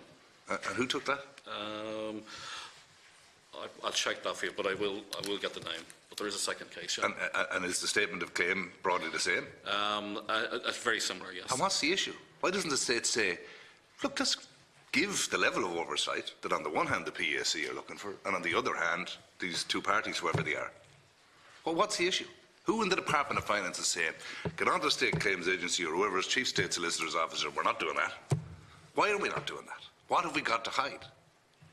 Well, my understanding, Deputy, is that the Attorney Generals have given us the advice that these matters are now before the High Court, so they're sub judice. Yeah, but that's just the standard cop-out. I mean, if there was a genuine case, I could see why. But I mean, how much have we spent on defending these cases so far? We can get a figure for you. Okay, right. So we have 3 things to get back. Yep. KPMG, did they advise at terms of reference date? So before they were actually appointed liquidators, what contact, if any, was there with KPMG in advance of being appointed liquidators in terms of the terms of reference or anything? The second thing is, how much have we spent on these cases that are totally unnecessary down in the courts? We didn't take the cases.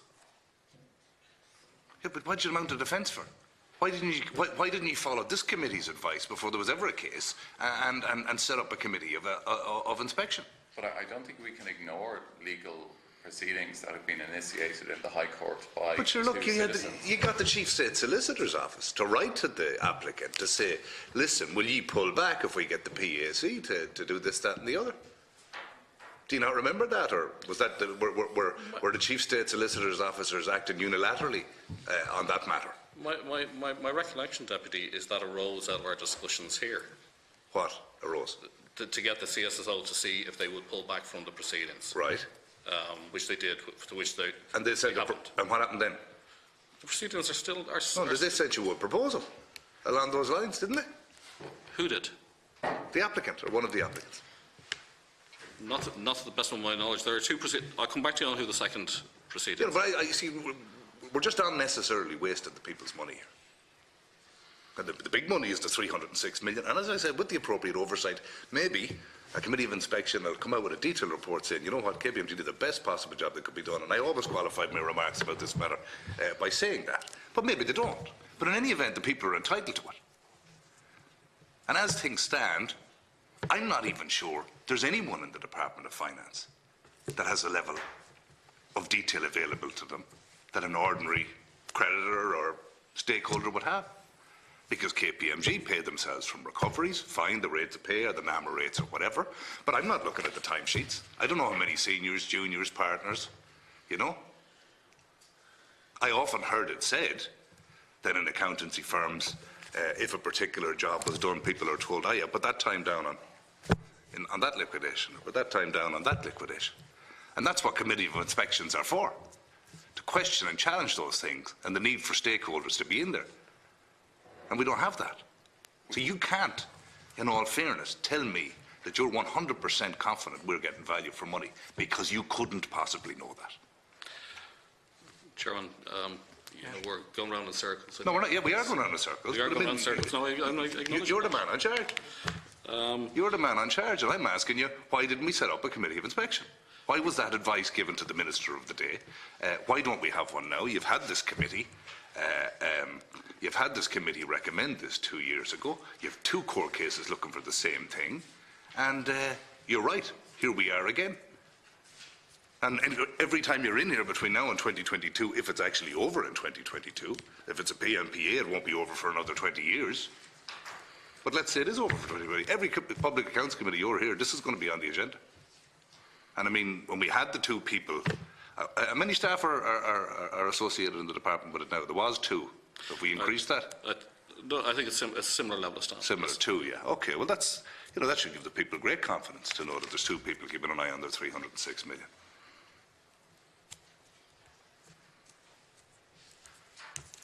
I mean,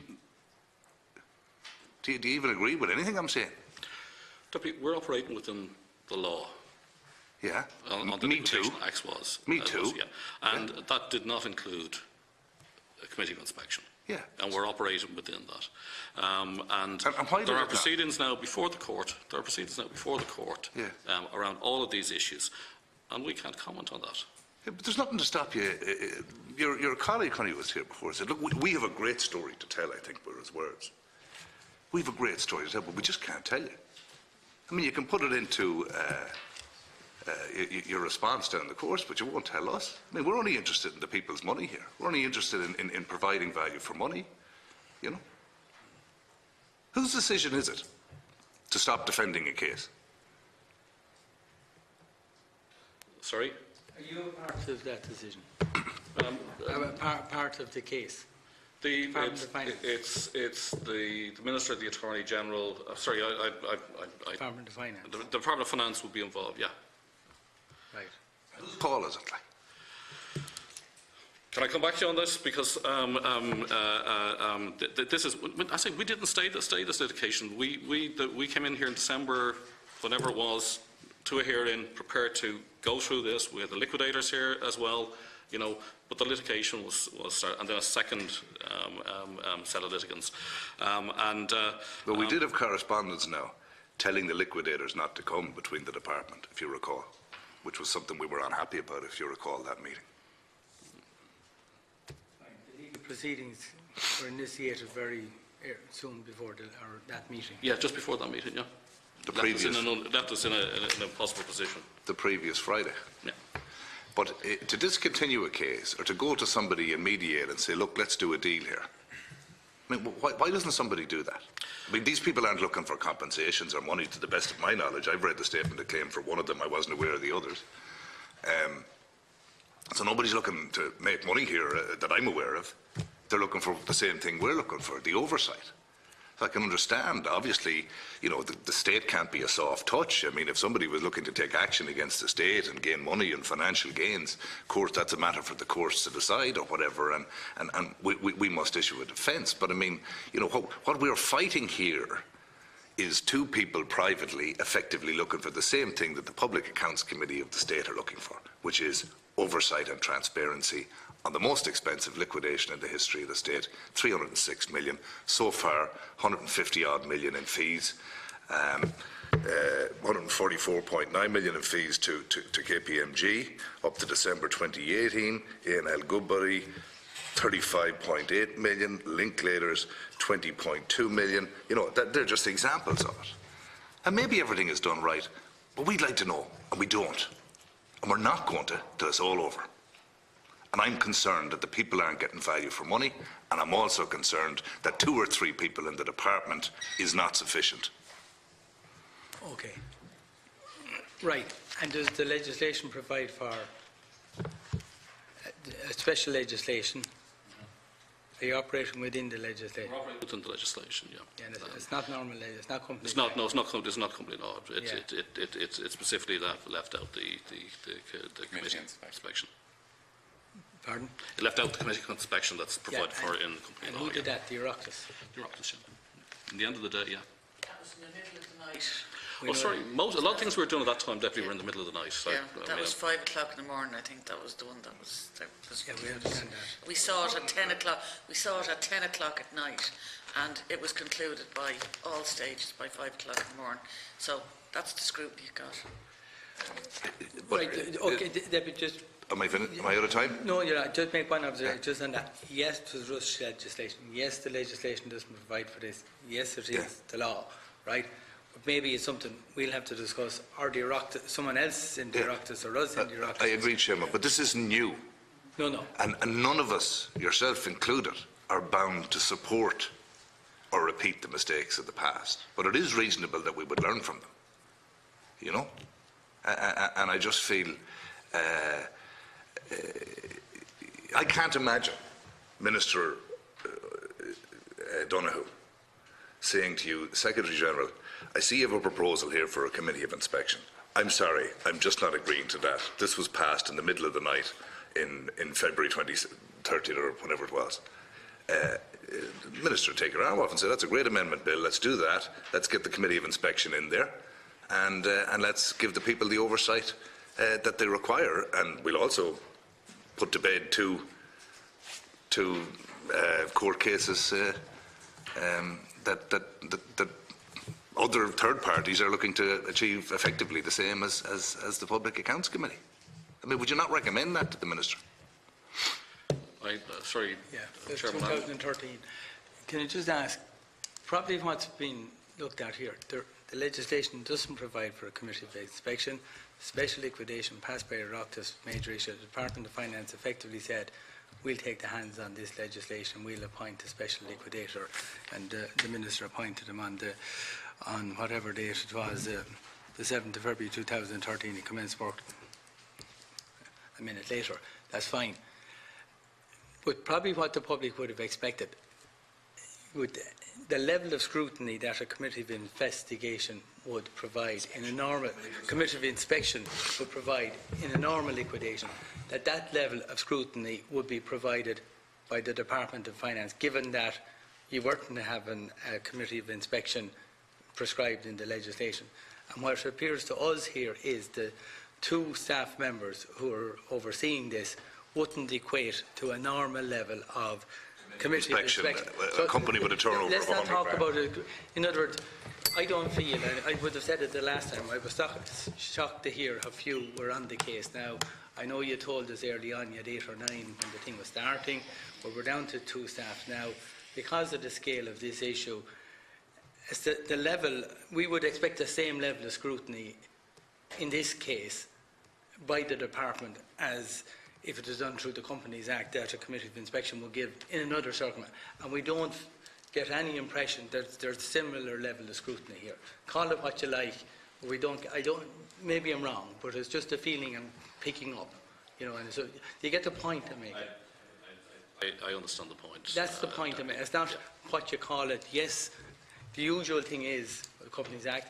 The Oireachtas did something different here. We know that. But we would have, the Oireachtas were probably entitled to believe, because of the special circumstance, we won't not have the normal level of scrutiny, but we won't call it a committee of inspection. And I don't feel we have that. That's just my observation. It's not a conclusion. It's not a conclusion for me. It's just my observation at the moment. And Deputy MacSharry has referred to my colleague, Mr. Carville, came in here on that hearing, and that's when we did have the team here. He said, his point is we've got a good story to tell. I'm happy to share that. But the cases then stopped us, and that's the legal advice, stopped us from having that discussion. So we do find ourselves, Deputy, going around in circles, and it's not terribly satisfactory from anybody's point of view. Isn't. So, I mean, can I ask, I mean, and I appreciate it might be a government decision, or I appreciate it might be, but can I ask that you go back to the department and say, listen, let's sort these two cases? You know?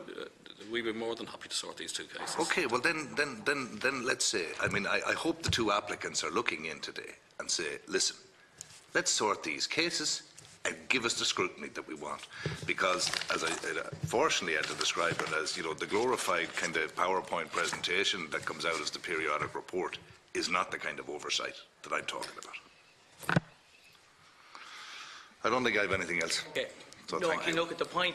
Yeah. You can understand there's a level of public frustration due to the lack of. But just to say, just to say, the department did send a team in December, I think it was 2 years ago, to answer the questions, and found ourselves unable, not in a position to do that. Yeah. Okay. Call Deputy Murphy. Yeah, just to continue on this theme a little bit, just because you're going to come back to us with a report, and just to respond to some of the questions. I have a few further questions we might respond to as well. Who were the auditors for IBRC before it was liquidated? I know KPMG were the auditors of Irish Nationwide, which obviously makes up part of IBRC, but I can't recall who were the auditors of IBRC. You might give us some indication as well in relation to, I mean, in the report on vote 7 on page 38, you refer to the unsecured creditors' payments, but I think it would be quite useful for us to see a profile of actually what's happening in IBRC from the time of its liquidation, because it's actually quite difficult to get a handle on it, and the lack of any kind of you know, transparency on this is a real cause of concern. Obviously, that's why the Committee of Oversight has been sought. If, for example, a Committee of Oversight, and except it's not in the legislation, that legislation was very rushed and obviously deficient, if it was a question that a Committee of Oversight was put in place now, and obviously a legislation would have to be amended to do that, would that not make the court cases moot? Would you agree that that would be the case? Well, I mean, it would be up to the individuals who've taken the legal cases to decide to withdraw them in that hypothetical scenario. Yeah, but it's a pretty. It makes it very little. There's very little to argue if you. I suppose, Deputy, what I'm trying to say, maybe I'm not expressing it very well, is, you know, I think you as the committee would need to ask the people taking the legal cases what is their motivation for taking the legal cases. I think that's been stated. It was certainly one of them. I wasn't aware there was a second one. And just finally on that same point, the report that's been done into the cost of rescuing individual institutions, is IBRC going to be included in that? Somebody? Yes.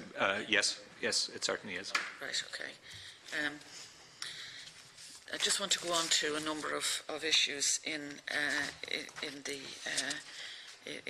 that we're scrutinising today. I just want to jump to one particular one. The government provided 1.2 billion to Irish Water in 2017. This is again, there's the same issue in relation to oversight being kind of one step removed, because Irish Water was set up in the way it was. The Controller and Auditor General doesn't have a function in auditing, and that's something that's under consideration. I don't know if there's any advance on where that's at the moment. There isn't. No. But obviously that's a lot of money. You know, you might, you know, for the benefit of the committee, you might outline the rationale for the various approaches adopted to funding Irish Water. I mean, obviously, this will be. We all know there's a lot of money required. You know, do they come to you? What is the priority that's set up? How does that work, and how do we see that? Just if I might kick off with Irish Water, I do agree when you look at the sort of Byzantine funding of it through various channels, through the vote, through the local government fund, through equity injections, through loan financing, through it is a strange structure. I suppose that was recognised, and when water charges were abolished, this has been since tidied up since the 1st of January 2018, and all funding out of Irish Water will go through the vote of the Department of Housing. So that should give the absolute clarity, I think, that you're looking for in terms of where the money is going, or where it's coming from, and what it's going there for. So in the 2018 accounts for the Department of Housing and Local Government, you should see that.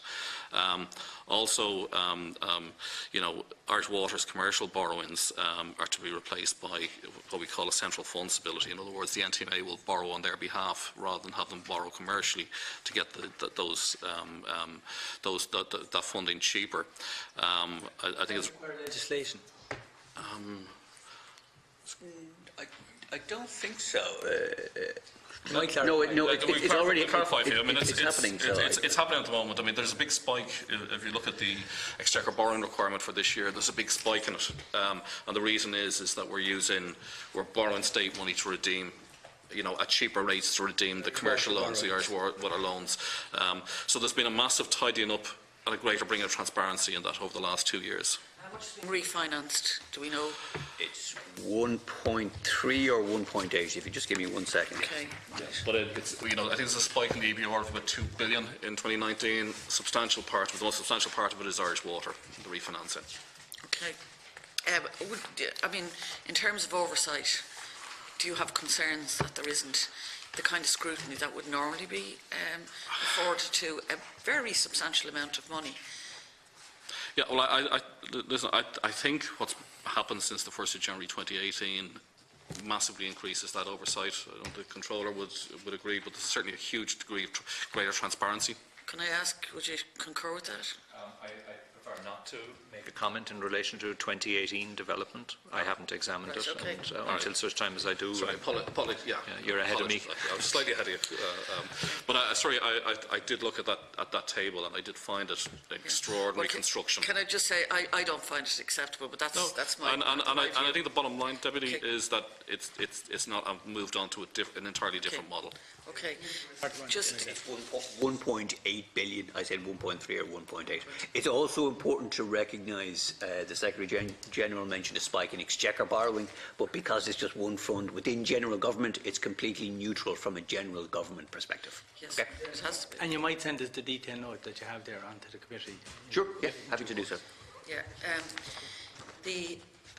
Just want to skip on to the Housing Finance Agency, and the loans to the HFA have decreased each year between 2013 and 2017. The decrease in 2016 was 290 million. Why would that have happened? I mean, we require very significant income into, I mean, is it off balance sheet? Is that where the move is?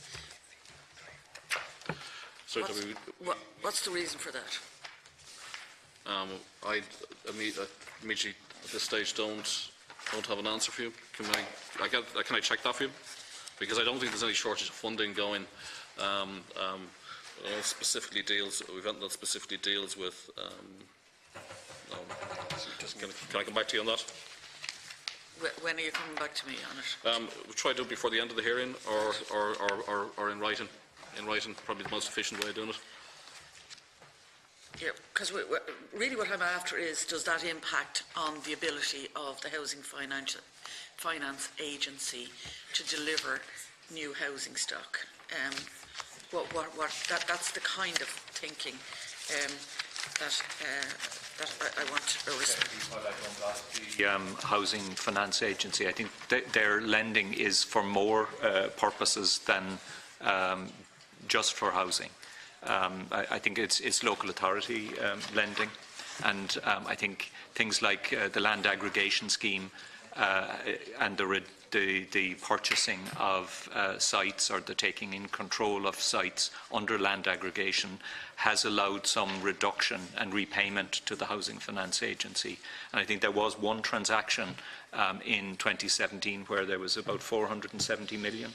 It was effectively a circular transfers of monies out of the Exchequer, which allowed a reduction in Housing Finance Agency indebtedness. And I would be confident that none of this is hampering the development of housing.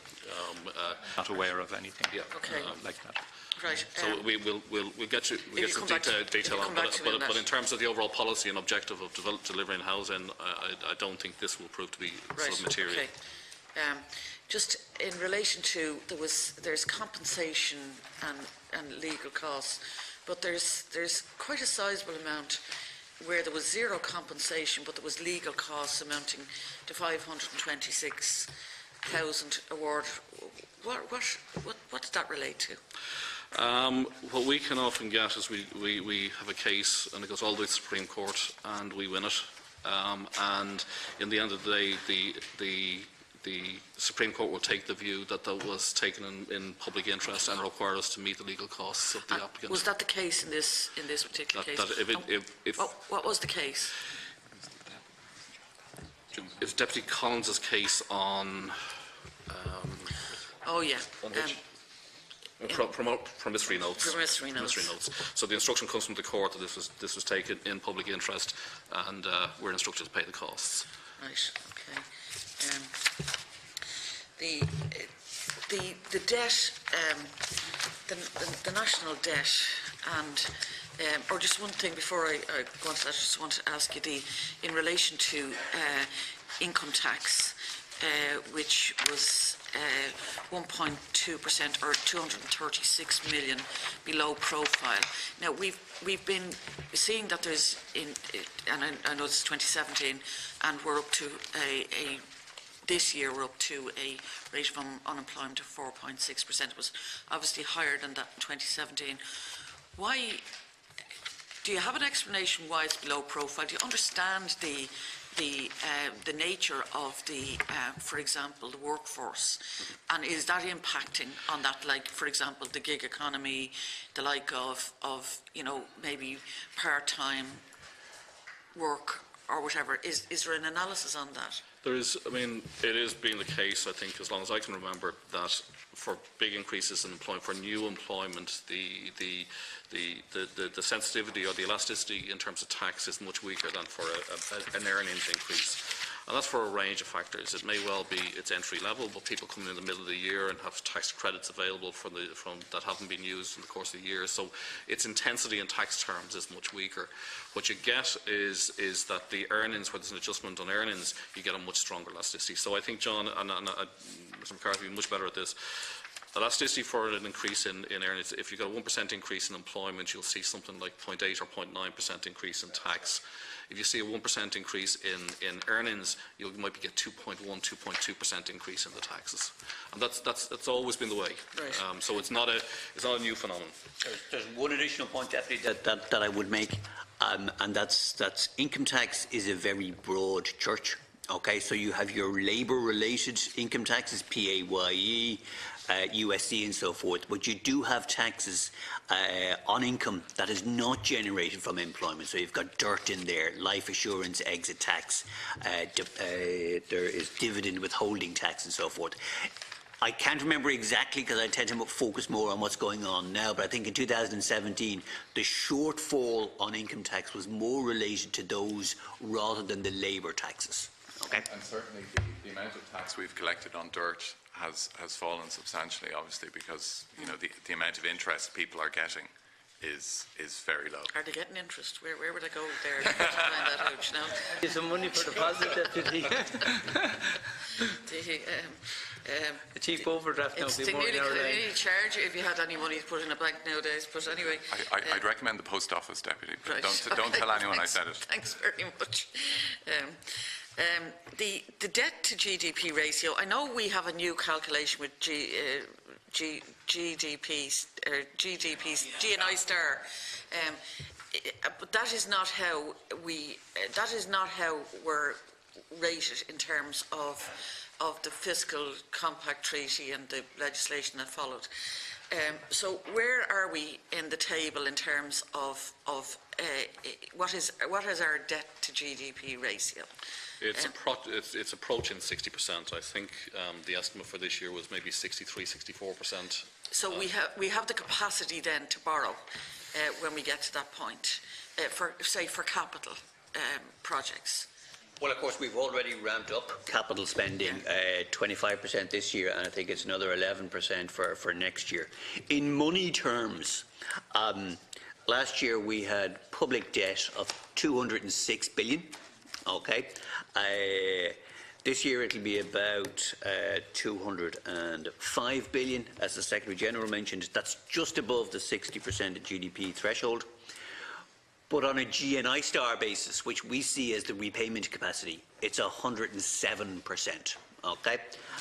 Another way of looking at it is on a debt per capita basis. It works out at about 42,500 for every man, woman and child in the country, which is astronomical. Yeah, I'm glad you said it's astronomical, because we got a report earlier that noted, I think was the term, noted, was it, and didn't concur with, from your own department, that didn't concur with our concern for the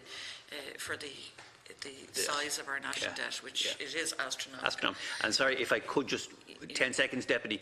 That's why we've decided to publish an annual debt report, which the Controller mentioned at the beginning, and we'll have our third annual report on that next week. The Minister has just cleared it, so we're just doing sort of... Yeah, and just one of the reasons that we do the annual report is that the people don't forget that we have this astronomical burden hanging over us. Yeah. Now, I just wanted to pursue another line. You identified, it's associated with this, you identified climate change as a risk to the economy. When you were here before, Mr. McCarthy, you told us that at 2021 that we could face fines of somewhere in the region of 600 million annually. We've now seen recently the department or the government indicate that the fines would be somewhere in the region of 150 million. Can you tell us why there is a difference in the figure you gave us and the figure that the government are quoting? Well, it depends, of course, on the actual emissions. So how far we well, we're going to miss our targets. We know that. But it's by a quantum. So now there is an awful lot of uncertainty regarding how much we miss them, but also the actual costs.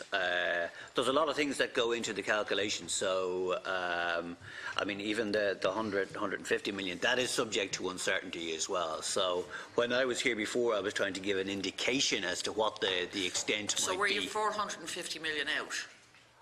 I can't remember, Deputy. I can't remember. Can we get some? I think the estimate that you currently have is yes, a better estimate. I mean, part of the change has been the availability of carbon credits as we get to the end of it, that those credits are available that would offset the need to pay fines. That's my understanding of it. But the 150 million, I think, is a better number. Well, it's certainly a better number. The cost of carbon credits has plummeted over the past year or so as well. So we're missing our targets, we're buying credits, very cheap, we're not dealing with the underlying issues. That would be the case. Yeah, okay. In terms of capital spend to make sure that those fines don't accelerate, we saw, for example, Moneypoint was part of the reason why we had that we had an improvement in our numbers. Was it last year? And that was because there was a breakdown. we can't be sure that because our underlying figures are not improving in terms of the emissions, we could be exposed to greater fines, and the way to deal with those is to invest in things like, for example, public transport, retrofitting of housing and that kind of stuff. Is there a profile done in the department to actually do a cost-benefit analysis in relation to climate specifically, or is that just looked at on an individual capital project basis? In terms of climate policy generally, it'd be our colleagues in the department. In terms of the analysis of carbon investment, it probably public expenditure. From our point of view, I mean, the key thing will be actually about pricing carbon from the department's point of view, and that is the sort of controversial and very ongoing, very difficult issue of carbon taxation.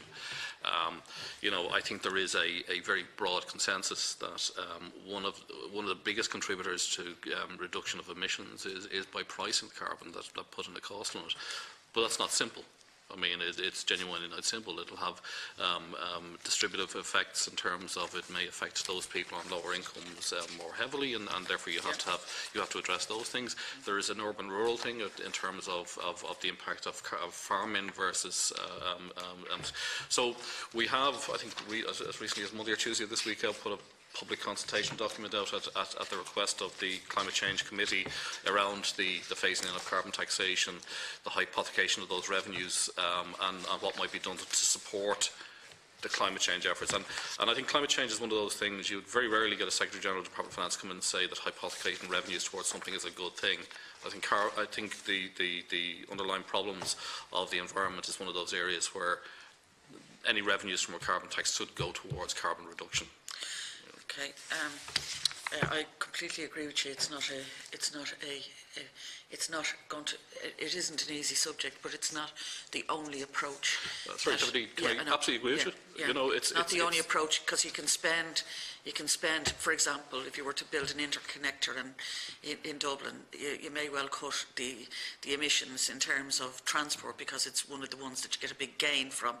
So there's a value in spending to save, although it's a very expensive project. Just for we have done work with the SRI around pricing, and it is quite effective, but it does carry with it all the challenges that I think we both understand. Yeah, and certainly for people who are struggling as it is.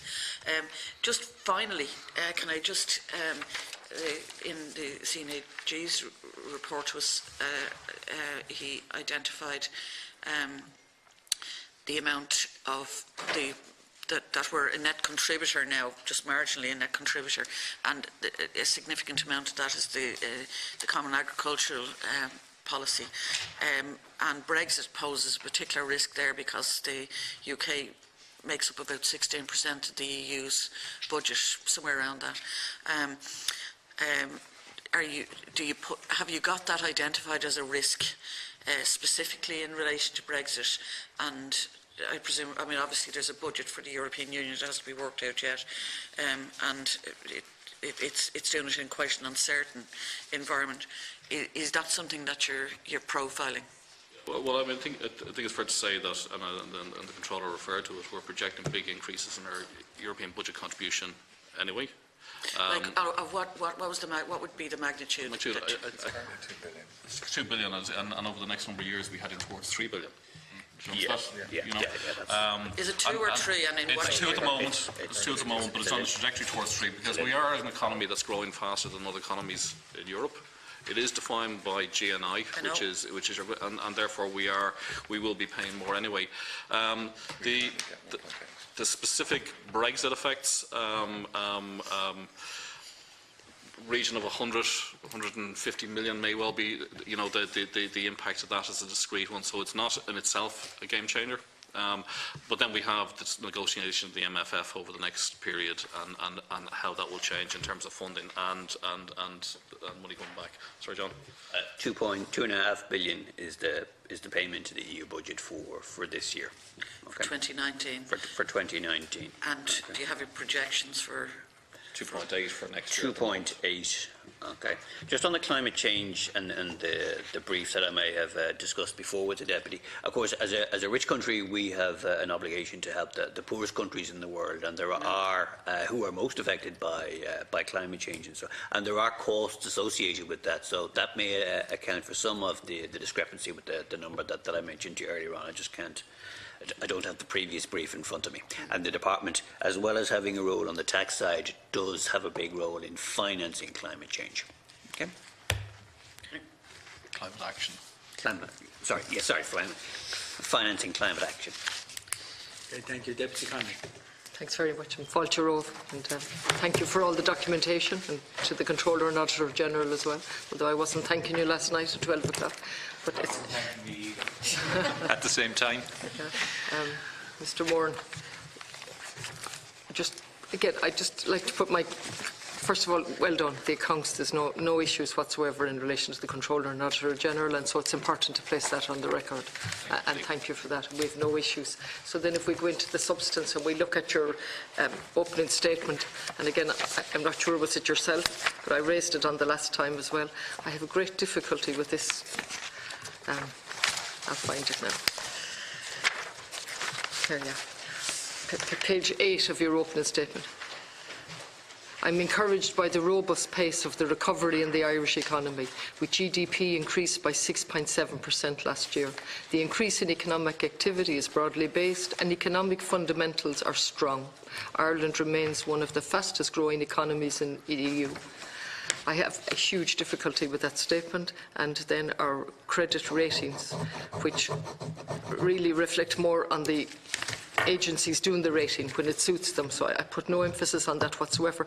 But why I have great difficulty with this, because I just checked, and as of yesterday we had 10,378 people homeless, 6,584 adults and 3,794 children. So I cannot square that figure with that paragraph. So either I'm, what we say, ignorant or uneducated in these matters, or you're taking a very narrow view of the economy and fiscal policy. So I cannot accept that we're the fastest growing country in Europe, that we are fundamentally sound when that's our position. And I'll finish and then I'll ask the questions. In relation, we're now in a situation where the accommodation meant for tourists, hotels and B&Bs, are going to homeless people. And the accommodation meant to house our people, houses, are being used for tourists with Airbnb. You'd accept that? That's the position. And then I look at this and it's sound. I have great difficulty with that. Would you? I mean, Deputy, we've had this conversation. I wish we had a conversation, but we're always limited. But in any event, I mean, the comment is on the performance of the economy in terms of the aggregate performance of the economy. I've said it already, economic fundamentals are strong. I could yet live to regret that statement, but that's sort of because I do have a very strong, however, in a couple of paragraphs later that we face new challenges.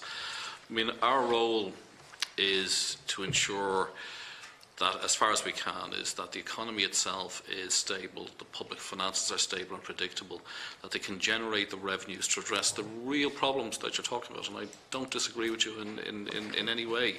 As an Irish citizen, and the idea of homelessness at that level isn't it our economic policies and that is driving that?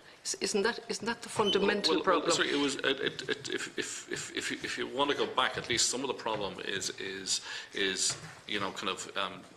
the collapse in 2008, the stopping of investment that resulted from that collapse, there was no construction for a period of 5 or 6 years. All of these have contributed to exactly what you're describing. However, it is the performance of the economy that is going to generate the revenue that allows the spending on the building of the 10,000 social houses that are the target, that provide the money to I hear what you're telling me. I hear what you're telling me. I fundamentally disagree with you, actually, but that's for another forum. And it's difficult to wade through all of this. I appreciate all the work that's gone into it, really. I know the work that's gone into it. I appreciate it. But it's premised on a completely wrong ideology. Absolutely. Any department that can say we're sound with that level of homelessness and with the serious crisis in housing, if we look at Galway, you simply cannot get a house to rent. And the policy is forcing the market up to unsustainable levels in terms of rent. We know that. The very policy of the government HAP, the housing assistance payment, amongst the other payments, absolutely just forcing the rents up unsustainably. And I would love sometime if the Department of Finance began to look at that. And perhaps I'm taking unfair advantage of you in this, but I couldn't but, coming from a city where the housing crisis is worse than Dublin, where the health crisis is worse than anywhere, a hospital falling apart, and then tell me our economy is sound. Something wrong with that definition of an economy. In relation to specific questions, what is the second state aid case? Sorry, Deputy? The state aid case was Apple. I refer to... Yeah, a second one. A second one. Yeah. Oireachtas Lumina. Lumina. And can you just clarify for me about that, please? I remember asking you before and reading about it. Oh, but it's got to do with it's an excise duty case. Deputy, I can get you a very short note on it. I would love a longer note on it. A longer note? I have a particular interest in it. After all these years, there are many, many long notes. No, with longer note than short on this. That's fair enough, Deputy. Because it's a similar case where money is held in escrow, is it? Oh no, sorry. That money is held on deposit. It's not an escrow. It's sundry monies account. Yeah. But it's on deposit. It's on deposit. On deposit. How much money?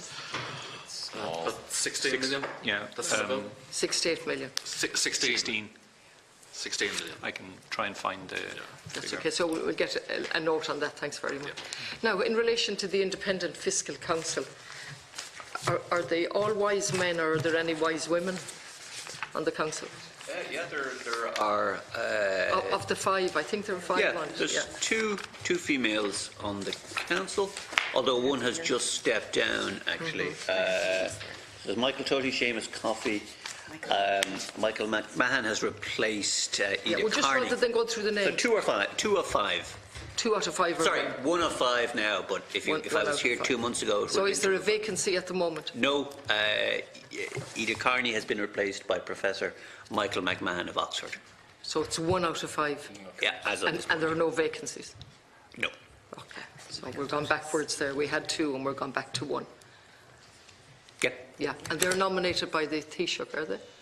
No, they're appointed by the Minister for Finance. The Minister for Finance. Yes. He has total latitude in relation to that. So he has seen fit to appoint 4 men and 1 woman. Well, the current Minister has only appointed, I think, 1 member, because the previous Minister would have appointed the others. Okay, very good. Thank you for that clarification. And then in relation to the Fiscal Council, there was a review of that, I think in 2005, which was good, an independent review to see if it was carrying out its functions, isn't that right? And generally, 2015. In 2015, yeah, and it got the thumbs up for most of it. And then I'm just going back to a question that was asked. There were a number of recommendations. So he was referring to the recommendations to the council. The review that was done in I'm referring to it. I'm not sure what my colleague was. Council. Okay. Yeah. I thought they were referring to it. Yeah. And that was 2015, and there were a number of recommendations made in relation to that 25, and the council in its wisdom decided not to follow 2 of them. And nobody can answer that today as to why they did. Well, sorry, when the Deputy Burke, I think it was, I thought he was referring to recommendations that the council had given to the department. The recommendations to the council are recommendations to the council. It was an independent review, and the council is fully independent. They can choose to implement them or not. Okay.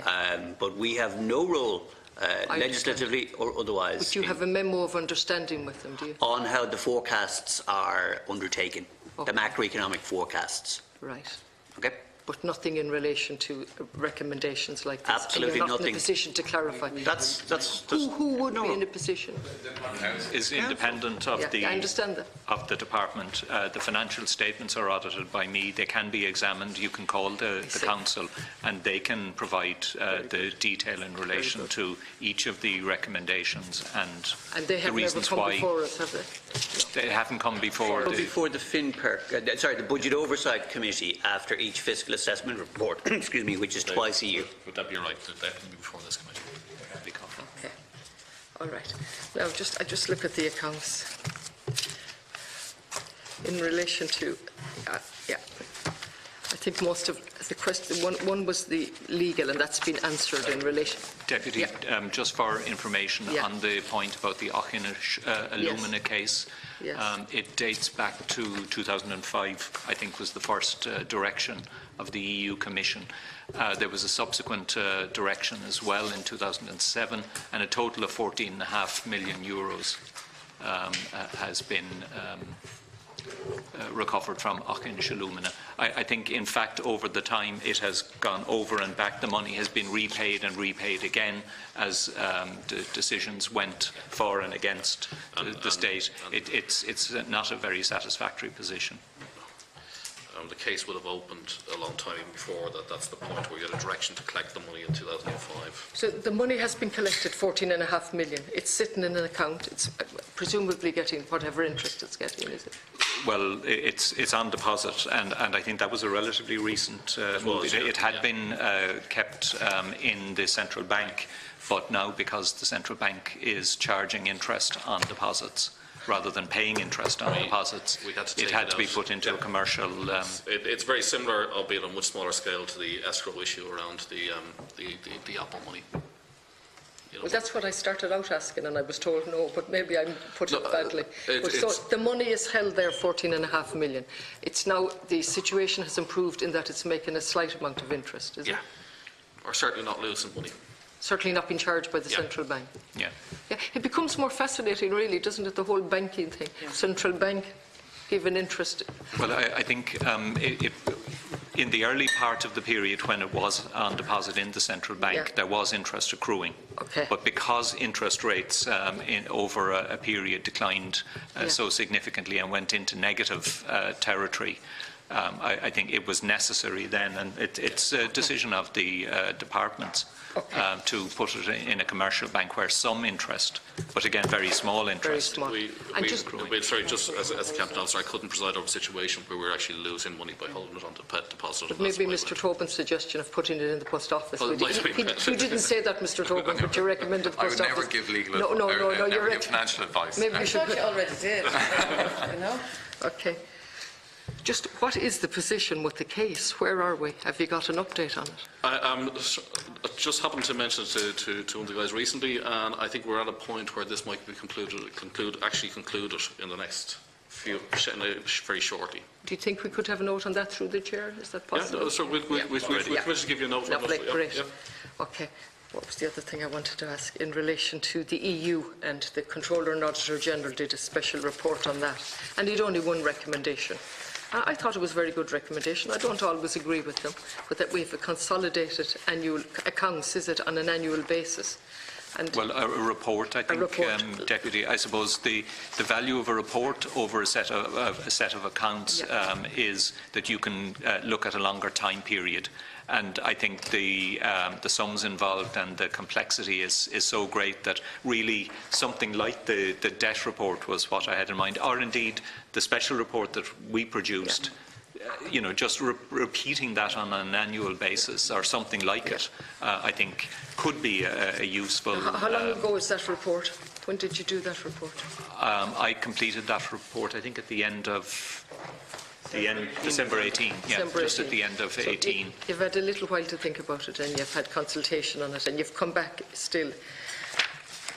You're going to think more about it? You're going to do a scoping exercise? No, we've just, what we've sort of moved, to be fair, is to just look at what this involves, to take our EU policy people, accounts and finance people, and start to scope what this would look like. I mean, I have no dispute with the controller's view that this would be more informative, more transparent, and so on and so forth.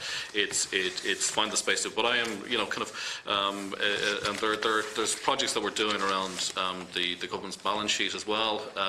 Trying to do a consolidated view of that to move to bring on some of the assets that we know currently see, and then do an intertemporal exercise with it as well. So there's a range of things we're doing. So just say we will, and hopefully before I'm back next year, or when I'm back, kind of say what progress we've made on that. Well, that's good if there is progress, because I didn't get that feeling from the answer. Your answer was that would involve considerable administrative undertaking. I haven't. And then you've come back in due course in your report here. And what my question is a number. When did the scoping exercise start? Has it started? We've literally only commenced. So we might make. Sorry, in due course. Let me just see. I have started an internal scoping exercise. Who's doing that? Or it will when be did it start? our EU budget people. People who actually do the policy around it, and it will be the finance and accounting functions, the corporate side of the department. So was the start date? Was there? When did it start? When is the completion date? Okay, when I read it, and as somebody here and reads, it makes utter sense to have a report like that, and you can read it, you can see the money coming in, you can see what it's been used for. So, have you enough staff to do it? I mean, I see that have you enough staff in your department? Well, this is one of the challenges. Kind of, if you take the people who will be doing this, the European team will be dealing with the MFF and the negotiation of that, and it's carving out time from what they're doing to do it. The sort of accounting corporate function, we've got things like financial management, shared services going on, but we will address the resources. We do have, and that's definitely, just to pick up on that, we do have a challenge around staffing. We have not been able to hold at our core level over the past number of years. You have it here. Recruitment did not progress. You have it here in your opening statement. Yeah. So you're down. Recruitment did not progress at the pace anticipated. Yeah. At the year end, the staff numbers stood at 310, but the pay bill estimate was based on a head count. So why is that happening? So there's a number of reasons. We have, and it's our turnover rate for the last 4 or 5 years has averaged around 20%. So 20% of the staff turnover every year. Is there a breakdown of the grades in relation to that? We can get you absolutely get you all of that. We've sort of detailed reported, but the bottom line, what's happening is that civil service is expanding. Most of these people are not leaving the civil service. They come in, they stay with the department. We invest actually quite a amount of money in terms of their skill set, and they get promoted into the wider civil service. So of that 20%, let's say on average, there's only about 4% actually leave and go to the private sector or something like that, and the rest go into the wider civil service. And that's presenting us as a management team with an enormous challenge. Yeah, except when various bodies come before us and it's for governance and accountability and look into it, saves money in the end if there are proper procedures in place and if there's proper openness and accountability in place. And it seems the report, the one recommendation, would add to openness and accountability. And certainly for the public. And Deputy, I am acknowledging that, okay. and that we will put something in place. Okay, I'm almost finished. Am I running out of time? Okay. Am I okay? Now, climate change. Where does one go with climate change? An emergency has been declared, albeit in the Taoiseach's absence on the day, but I'm sure he's embraced it since. And again, the report was just noted. It was noted. It was the amendments that changed it.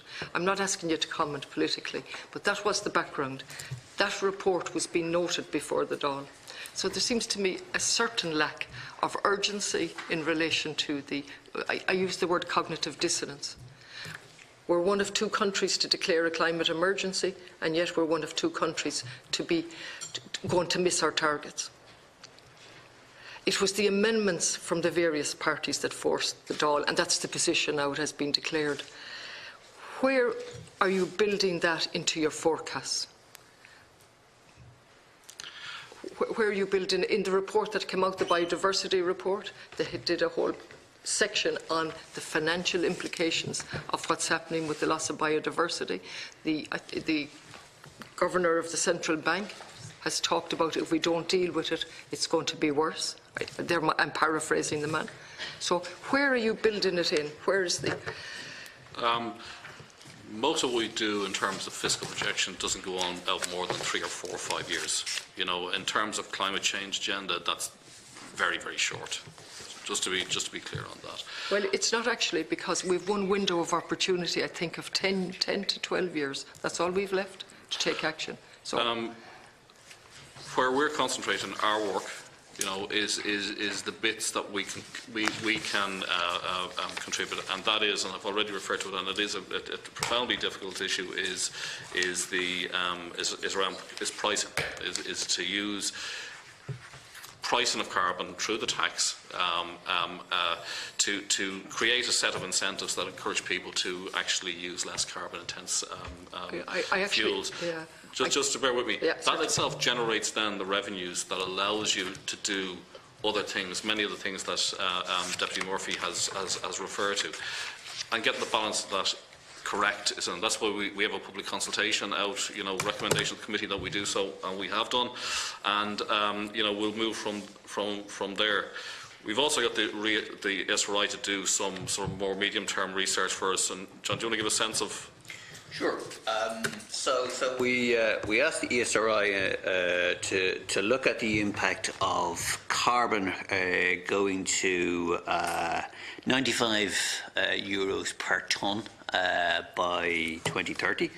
The report was published in March. And what we asked them to do, and what they have done, is to look at the impact of that on the economy. Okay, the impact is to reduce GDP by between 0.5 and a percentage point, and what the impact would also be on carbon emissions. Okay, it's still work in progress. It does reduce carbon emissions, but actually the amount would be insufficient to reach the various targets. And what we were concerned about is the impact, the distributional impact of that, because different people will be affected in different ways. So we're actually working with the ESRI now using the switch model to try and model the impact on different deciles, different household segments, and we intend to publish that research.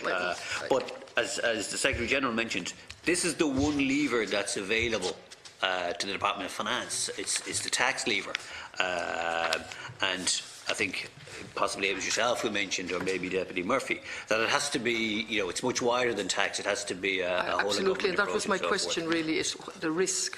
I leave the tax for another day and the debate on it. I think it's foolish. I think it will divide people, and it will take the focus of where we should be, which the people have asked us to acknowledge the climate change and deal with it. And my question to the department was, where are you looking at that emergency? How are you building it into your forecast? Well, I say, by trying to do the analysis of the SRI around what the projections, the impacts on the economy of doing these type of things is important. But just Deputy, I mean, I think it's the chair of the Climate Commission, Professor Fitzgerald, you know, kind of often refers to the point that to retrofit all the houses, the existing stock of houses, is €50 billion. And we have to find the means by which you can do that over the next 20, 30 years. And that is going to require a lot of private money, but also public support to do that. The government, as I understand it, over the next number of weeks is due to publish its strategy around the actions and the plans, and I would hope that perhaps a lot of your answers to the questions you're posing will be in that. Just on the, I'm finished. Just on the liquidation of the IRBC, and again before us, I don't accept what you're saying at all. We saw the plenary summons at the time. Someone, I think Mr. Tobin, unfortunately said we'd have to ask them their motivation. I didn't realise there was a second case. The first case, we did see the plenary summons. It was simply looking for accountability. At the time, we awaited, I'm not sure if it was yourself or somebody else that was there, talked about wait for the statement of claim. It seems absolutely absurd that somebody would have to go to court to bring accountability. They weren't looking for anything for themselves. They were simply setting out what they thought were the necessary oversight mechanisms. So I leave you with that. I think the Department of Finance should look at that a citizen has to go to the court to get the proper oversight mechanisms. Thanks very much. Thank you. Just a few small issues. The Oireachtas in recent years has set up as Parliamentary Budget Office, something we didn't have before. Can you talk to me about the relationship between the department and that office here? I don't know. Or is there any, like, they're trying to assist the Oireachtas in terms of knowledge for budget planning, what is done in your department, the budget comes from your... Is there close cooperation, or are you at arm's length? Or just talk to me. Yeah, no. I mean, there are several former colleagues work in the Parliamentary Budget Office. You know, the population of people that actually do a national budget is quite small, so you're fishing in the same pond for the staffing. So, I mean, they will be colleagues. There would be that sort of connection. I think the critical thing is that they provide an informed, more information to the Budget Oversight Committee that allows for proper challenge and so on. I think the contacts are largely informal. I don't think there's a memorandum of understanding between ourselves and them, or the Department of Public Expenditure and them, but there will be ongoing contact around information, but not in a formal way. But I think it does add to the layers of accountability and the proving of accountability around budgeting, in the same way as I think the IFAC is actually fundamental. Yeah, it's only an observation. They're busy doing reports at this time of the year and the summer analysis and different things, but in the 2 weeks in the run-up to the budget, which is the critical time when the decision is made, they're off the pitch. That's nothing to do with you, but I just find they're a great help when they're not needed, but once the game is on, they're up in the stand. I'm sorry for insulting the whole lot of you, but, on the Apple escrow account, right, when did the funds land in that account? It was 12 months over a period. I think the funds October of last year. Yeah, so it came in through that. So it was over a period. The final payment arrived in September. Okay. So it was over the summer it came in. Yeah. My question is this: I presume the people managing that account give an account back to yourselves at the end of the year. Has it made a surplus? What way? What's the reporting structure? That's the one piece of information I don't have. I think the account is signed by me. I've certified the account for 2018. Oh, great. Now the account is with the NTMA, and it will be published with the NTMA's annual report and financial statements, which is relatively soon. So from the public point of view, the oversight, the Oireachtas oversight of this escrow account will come through the NTMA, and we will have them in under financial statements before in July. That's good to know. We'll all have to bite at the apple. Just do remember, though, that it's a start-up account, so it has yet to settle. So where's the liaison person on behalf of the state in that fund? Is it NTMA personnel? Yeah. So we'll hold our questions then. I presume you were involved in the early stages, but the running of it now is NTMA. Yeah, we would have been heavily involved in the deeds and some of the infrastructure, but it's now operationally with the NTMA. It's over to the NTMA. So when they're in, so this will be a new element in their annual financial statement. Okay. Exactly. Well, it's nice to know that, because people will be curious, and there's a mechanism ongoing to deal with that. On the banks, I know back a few years ago the previous minister stopped the practice of appointing public interest directors to AIB, Bank of Ireland and Permanent TSB, and I think just recently the minister appointed, I think, his nominees or something to some of those banks. Are all the positions filled now? As far as I know, they are. I come back to you. I've had the PQ on it. I think some were filled, 2 were filled in one of the banks, and they're at the final stages in the other. Yeah. But my real question the public wants to know: what is the function of the ministerial nominee to the board of directors? Are they allowed to report to the minister? Are we back to where we were with the Children's Hospital? We'll have people appointed by a minister who can't talk to the minister and can't talk to his colleagues. Just tell us, what is the value of this from the public point of view, this person? The reality is that any director appointed, whether it's a shareholder nominee, which is what this is, their legal and fiduciary responsibilities are to the bank. So they have none really to the taxpayer? Yeah, I always felt that the public interest director concept was sort of a misnomer from the outset. It's a kind of a a nice sounding thing, but didn't mean a whole lot at the time. Okay. Being frank, Yeah, okay. You might send us a note just to clarify yeah, the role, absolutely. because when the people here, the Minister is the shareholder on behalf of the Irish people, and when the people feel the Minister has a nominee on the board, you can't blame the public for thinking their person is in there watching out for them. I suppose that's not the case. Yeah, I mean, in some ways, what we want to do is make sure that the quality of the directors are at a level that you can get to a point where we can actually recover the value of the banks in due course. But it's Send us a note on the role, the structures, and who the recent appointments and when the outstanding ones are due to be completed. Because I think you're in a process. The Public Appointments Commission, I think, sought applicants. Right. Just on the EU report, Ireland's transaction with the EU, obviously, and this is a figure I want you to work out for me if you don't have it, the country's contribution to the EU resources is based on 0.85 of Irish GNI, gross national income. So the national income is a different figure from this GNI or GNP, etc. And that includes the value of the multinational sector in Ireland. So the Irish, while on the one hand we're getting a lot of extra corporation tax because they're based here, but on the other hand we're paying a higher contribution to the EU because they are here. So can you give us a figure? We all know what the top multinationals are paying in corporation tax and the top company. Have you a figure?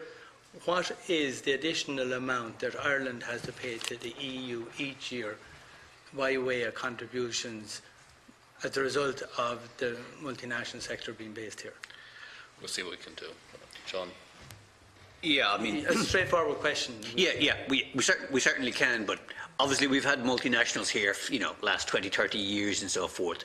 I think maybe where you're coming from, and please tell me if I'm wrong, Deputy, is that there has been a surge in the last couple of years due to some, strange economic phenomena, which is why we have GNI star. So, yeah, we can do it.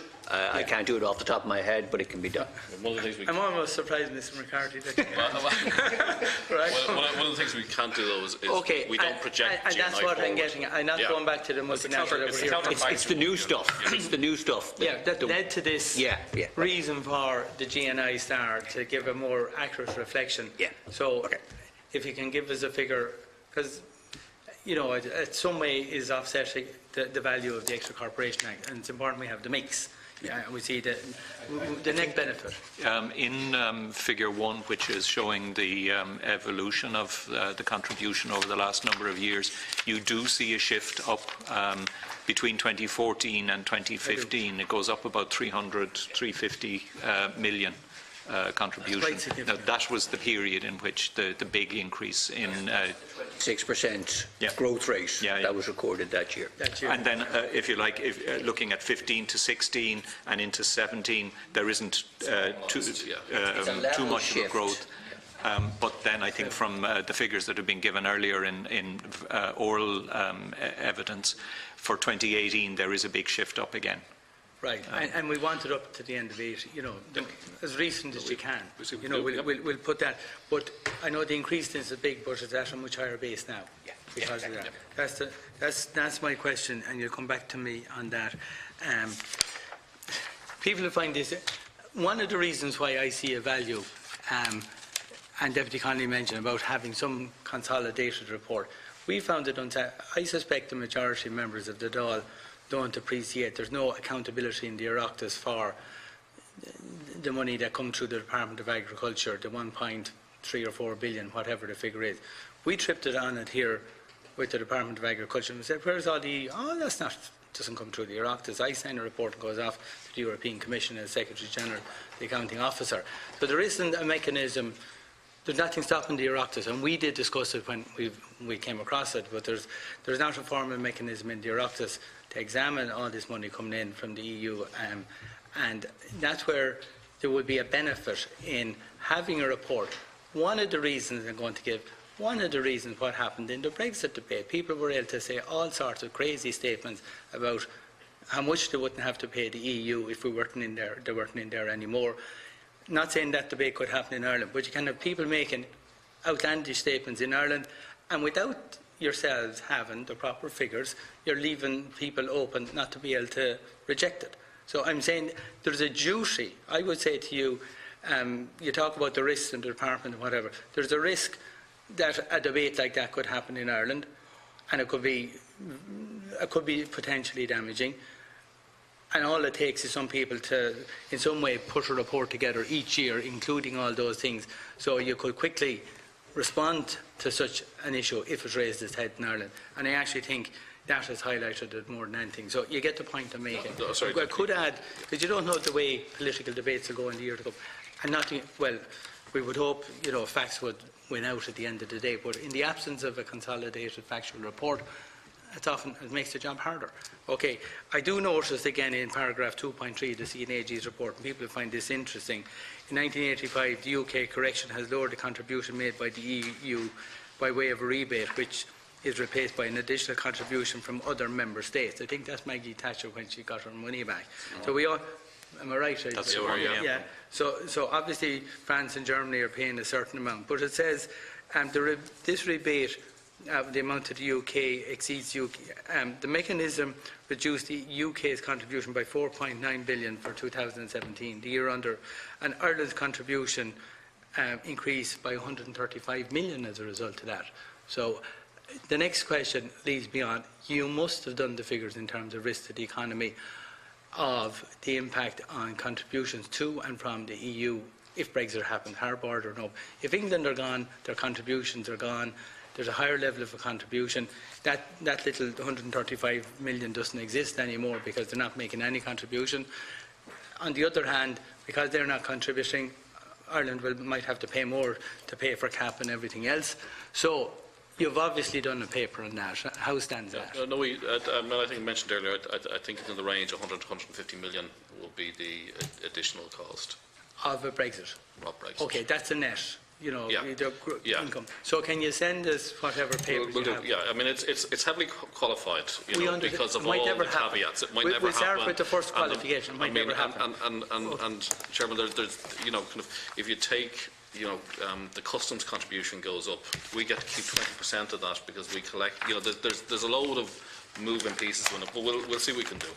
But all the more reason, that would be useful to have in the public arena, even in recent months when we were heading to Brexit last March. We may or may not be heading to it again, but the absence of a clear, simple report is unhelpful to the national debate, I would say. It would make a national debate more informed when it comes to those issues.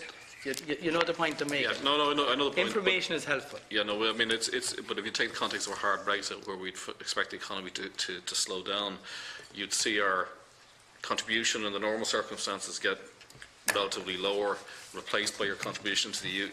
So listen, we'll you must have a paper now. Yeah. I'm just finished now. In relation to the famous finance accounts, right? Just want to ask on page. You need to open it up, but it's the share capital acquired in companies. It starts with Coilse and Post and Board and and housing finance agencies, IBRC, Permanent TSB, Shannon Group, etc. It runs the report. Do we have 100% shareholding in these? What I'm looking for is that those tables and in that section there, page 27, 8 and 9. Can you just send us a report on what percentage shareholding? Yeah. I presume a lot of these are 100%. 100%. Are they all 100% own? Yeah. By and large. I'd be very surprised they're not. It's the occasional capital requirements they have, and we make an investment in them. That's fine. I suspect they are. Port of Waterford, Shannon Fines. I presume they're 100% own. Well, then that answers the question. And the last, the other, where are the AIB and Permanent TSB shares in this? That's under NTMA. Yes. Right, here we are again. We're looking at the national finance accounts, and there's another bit over somewhere else. Is that back to the CNAG's original company? We haven't an overall picture, but you're working on it, or thinking about it. And the last, and the last issue there, I just was intrigued on page 27. You have on Post, and you said the An Post National Lottery Company no longer trades and is in voluntary liquidation. When the licence went. That concluded. How did that conclude? Or where did the residue that was in of the unclaimed prizes that was in the National Lottery end up. There's a bit of dispute about that. I don't know. My colleagues from the Department Deeper. of Public Expenditure. I'll ask you to give us a detailed note on that issue. The reason I raise it is in this finance statement. The outcome of that, the unclaimed prizes, as I think there's a bit of an argument somewhere about that topic, somewhere I hear it. Yeah, thank you, Cal. That's in relation to one post as opposed to the current licence holder you're talking about there, is it? It's in relation to one post as opposed to the current licence holder you're talking about. Oh yeah, I'm talking about on post, the wind-up and the transfer and the final... Well, some that's in dispute, and I think the dispute is still ongoing. But that's why I saw something on that. Nothing to do with the new Camelot. They're their own. No. They're not under the remit of this committee. Okay. So so look, you can send us a note how all that worked out or what difficulties there were at the end of the process. So look, I think at this stage we're done. Thank you, Chairman. So at this stage I want to thank all our witnesses from the Department of Finance and Public Expenditure and Reform for your attendance at today's meeting and for the information provided. Small amounts have to be sent on to us in writing in due course. And I would also want to thank the CNAG and his officials. It's agreed to request the clerk to seek any follow-up information and carry out any agreed actions arising from the meeting that's agreed. And we'll adjourn until the 13th of June when we'll be meeting with the Department of Children and Youth Affairs to examine the appropriation accounts of about 40 children in youth affairs. The meeting is now adjourned.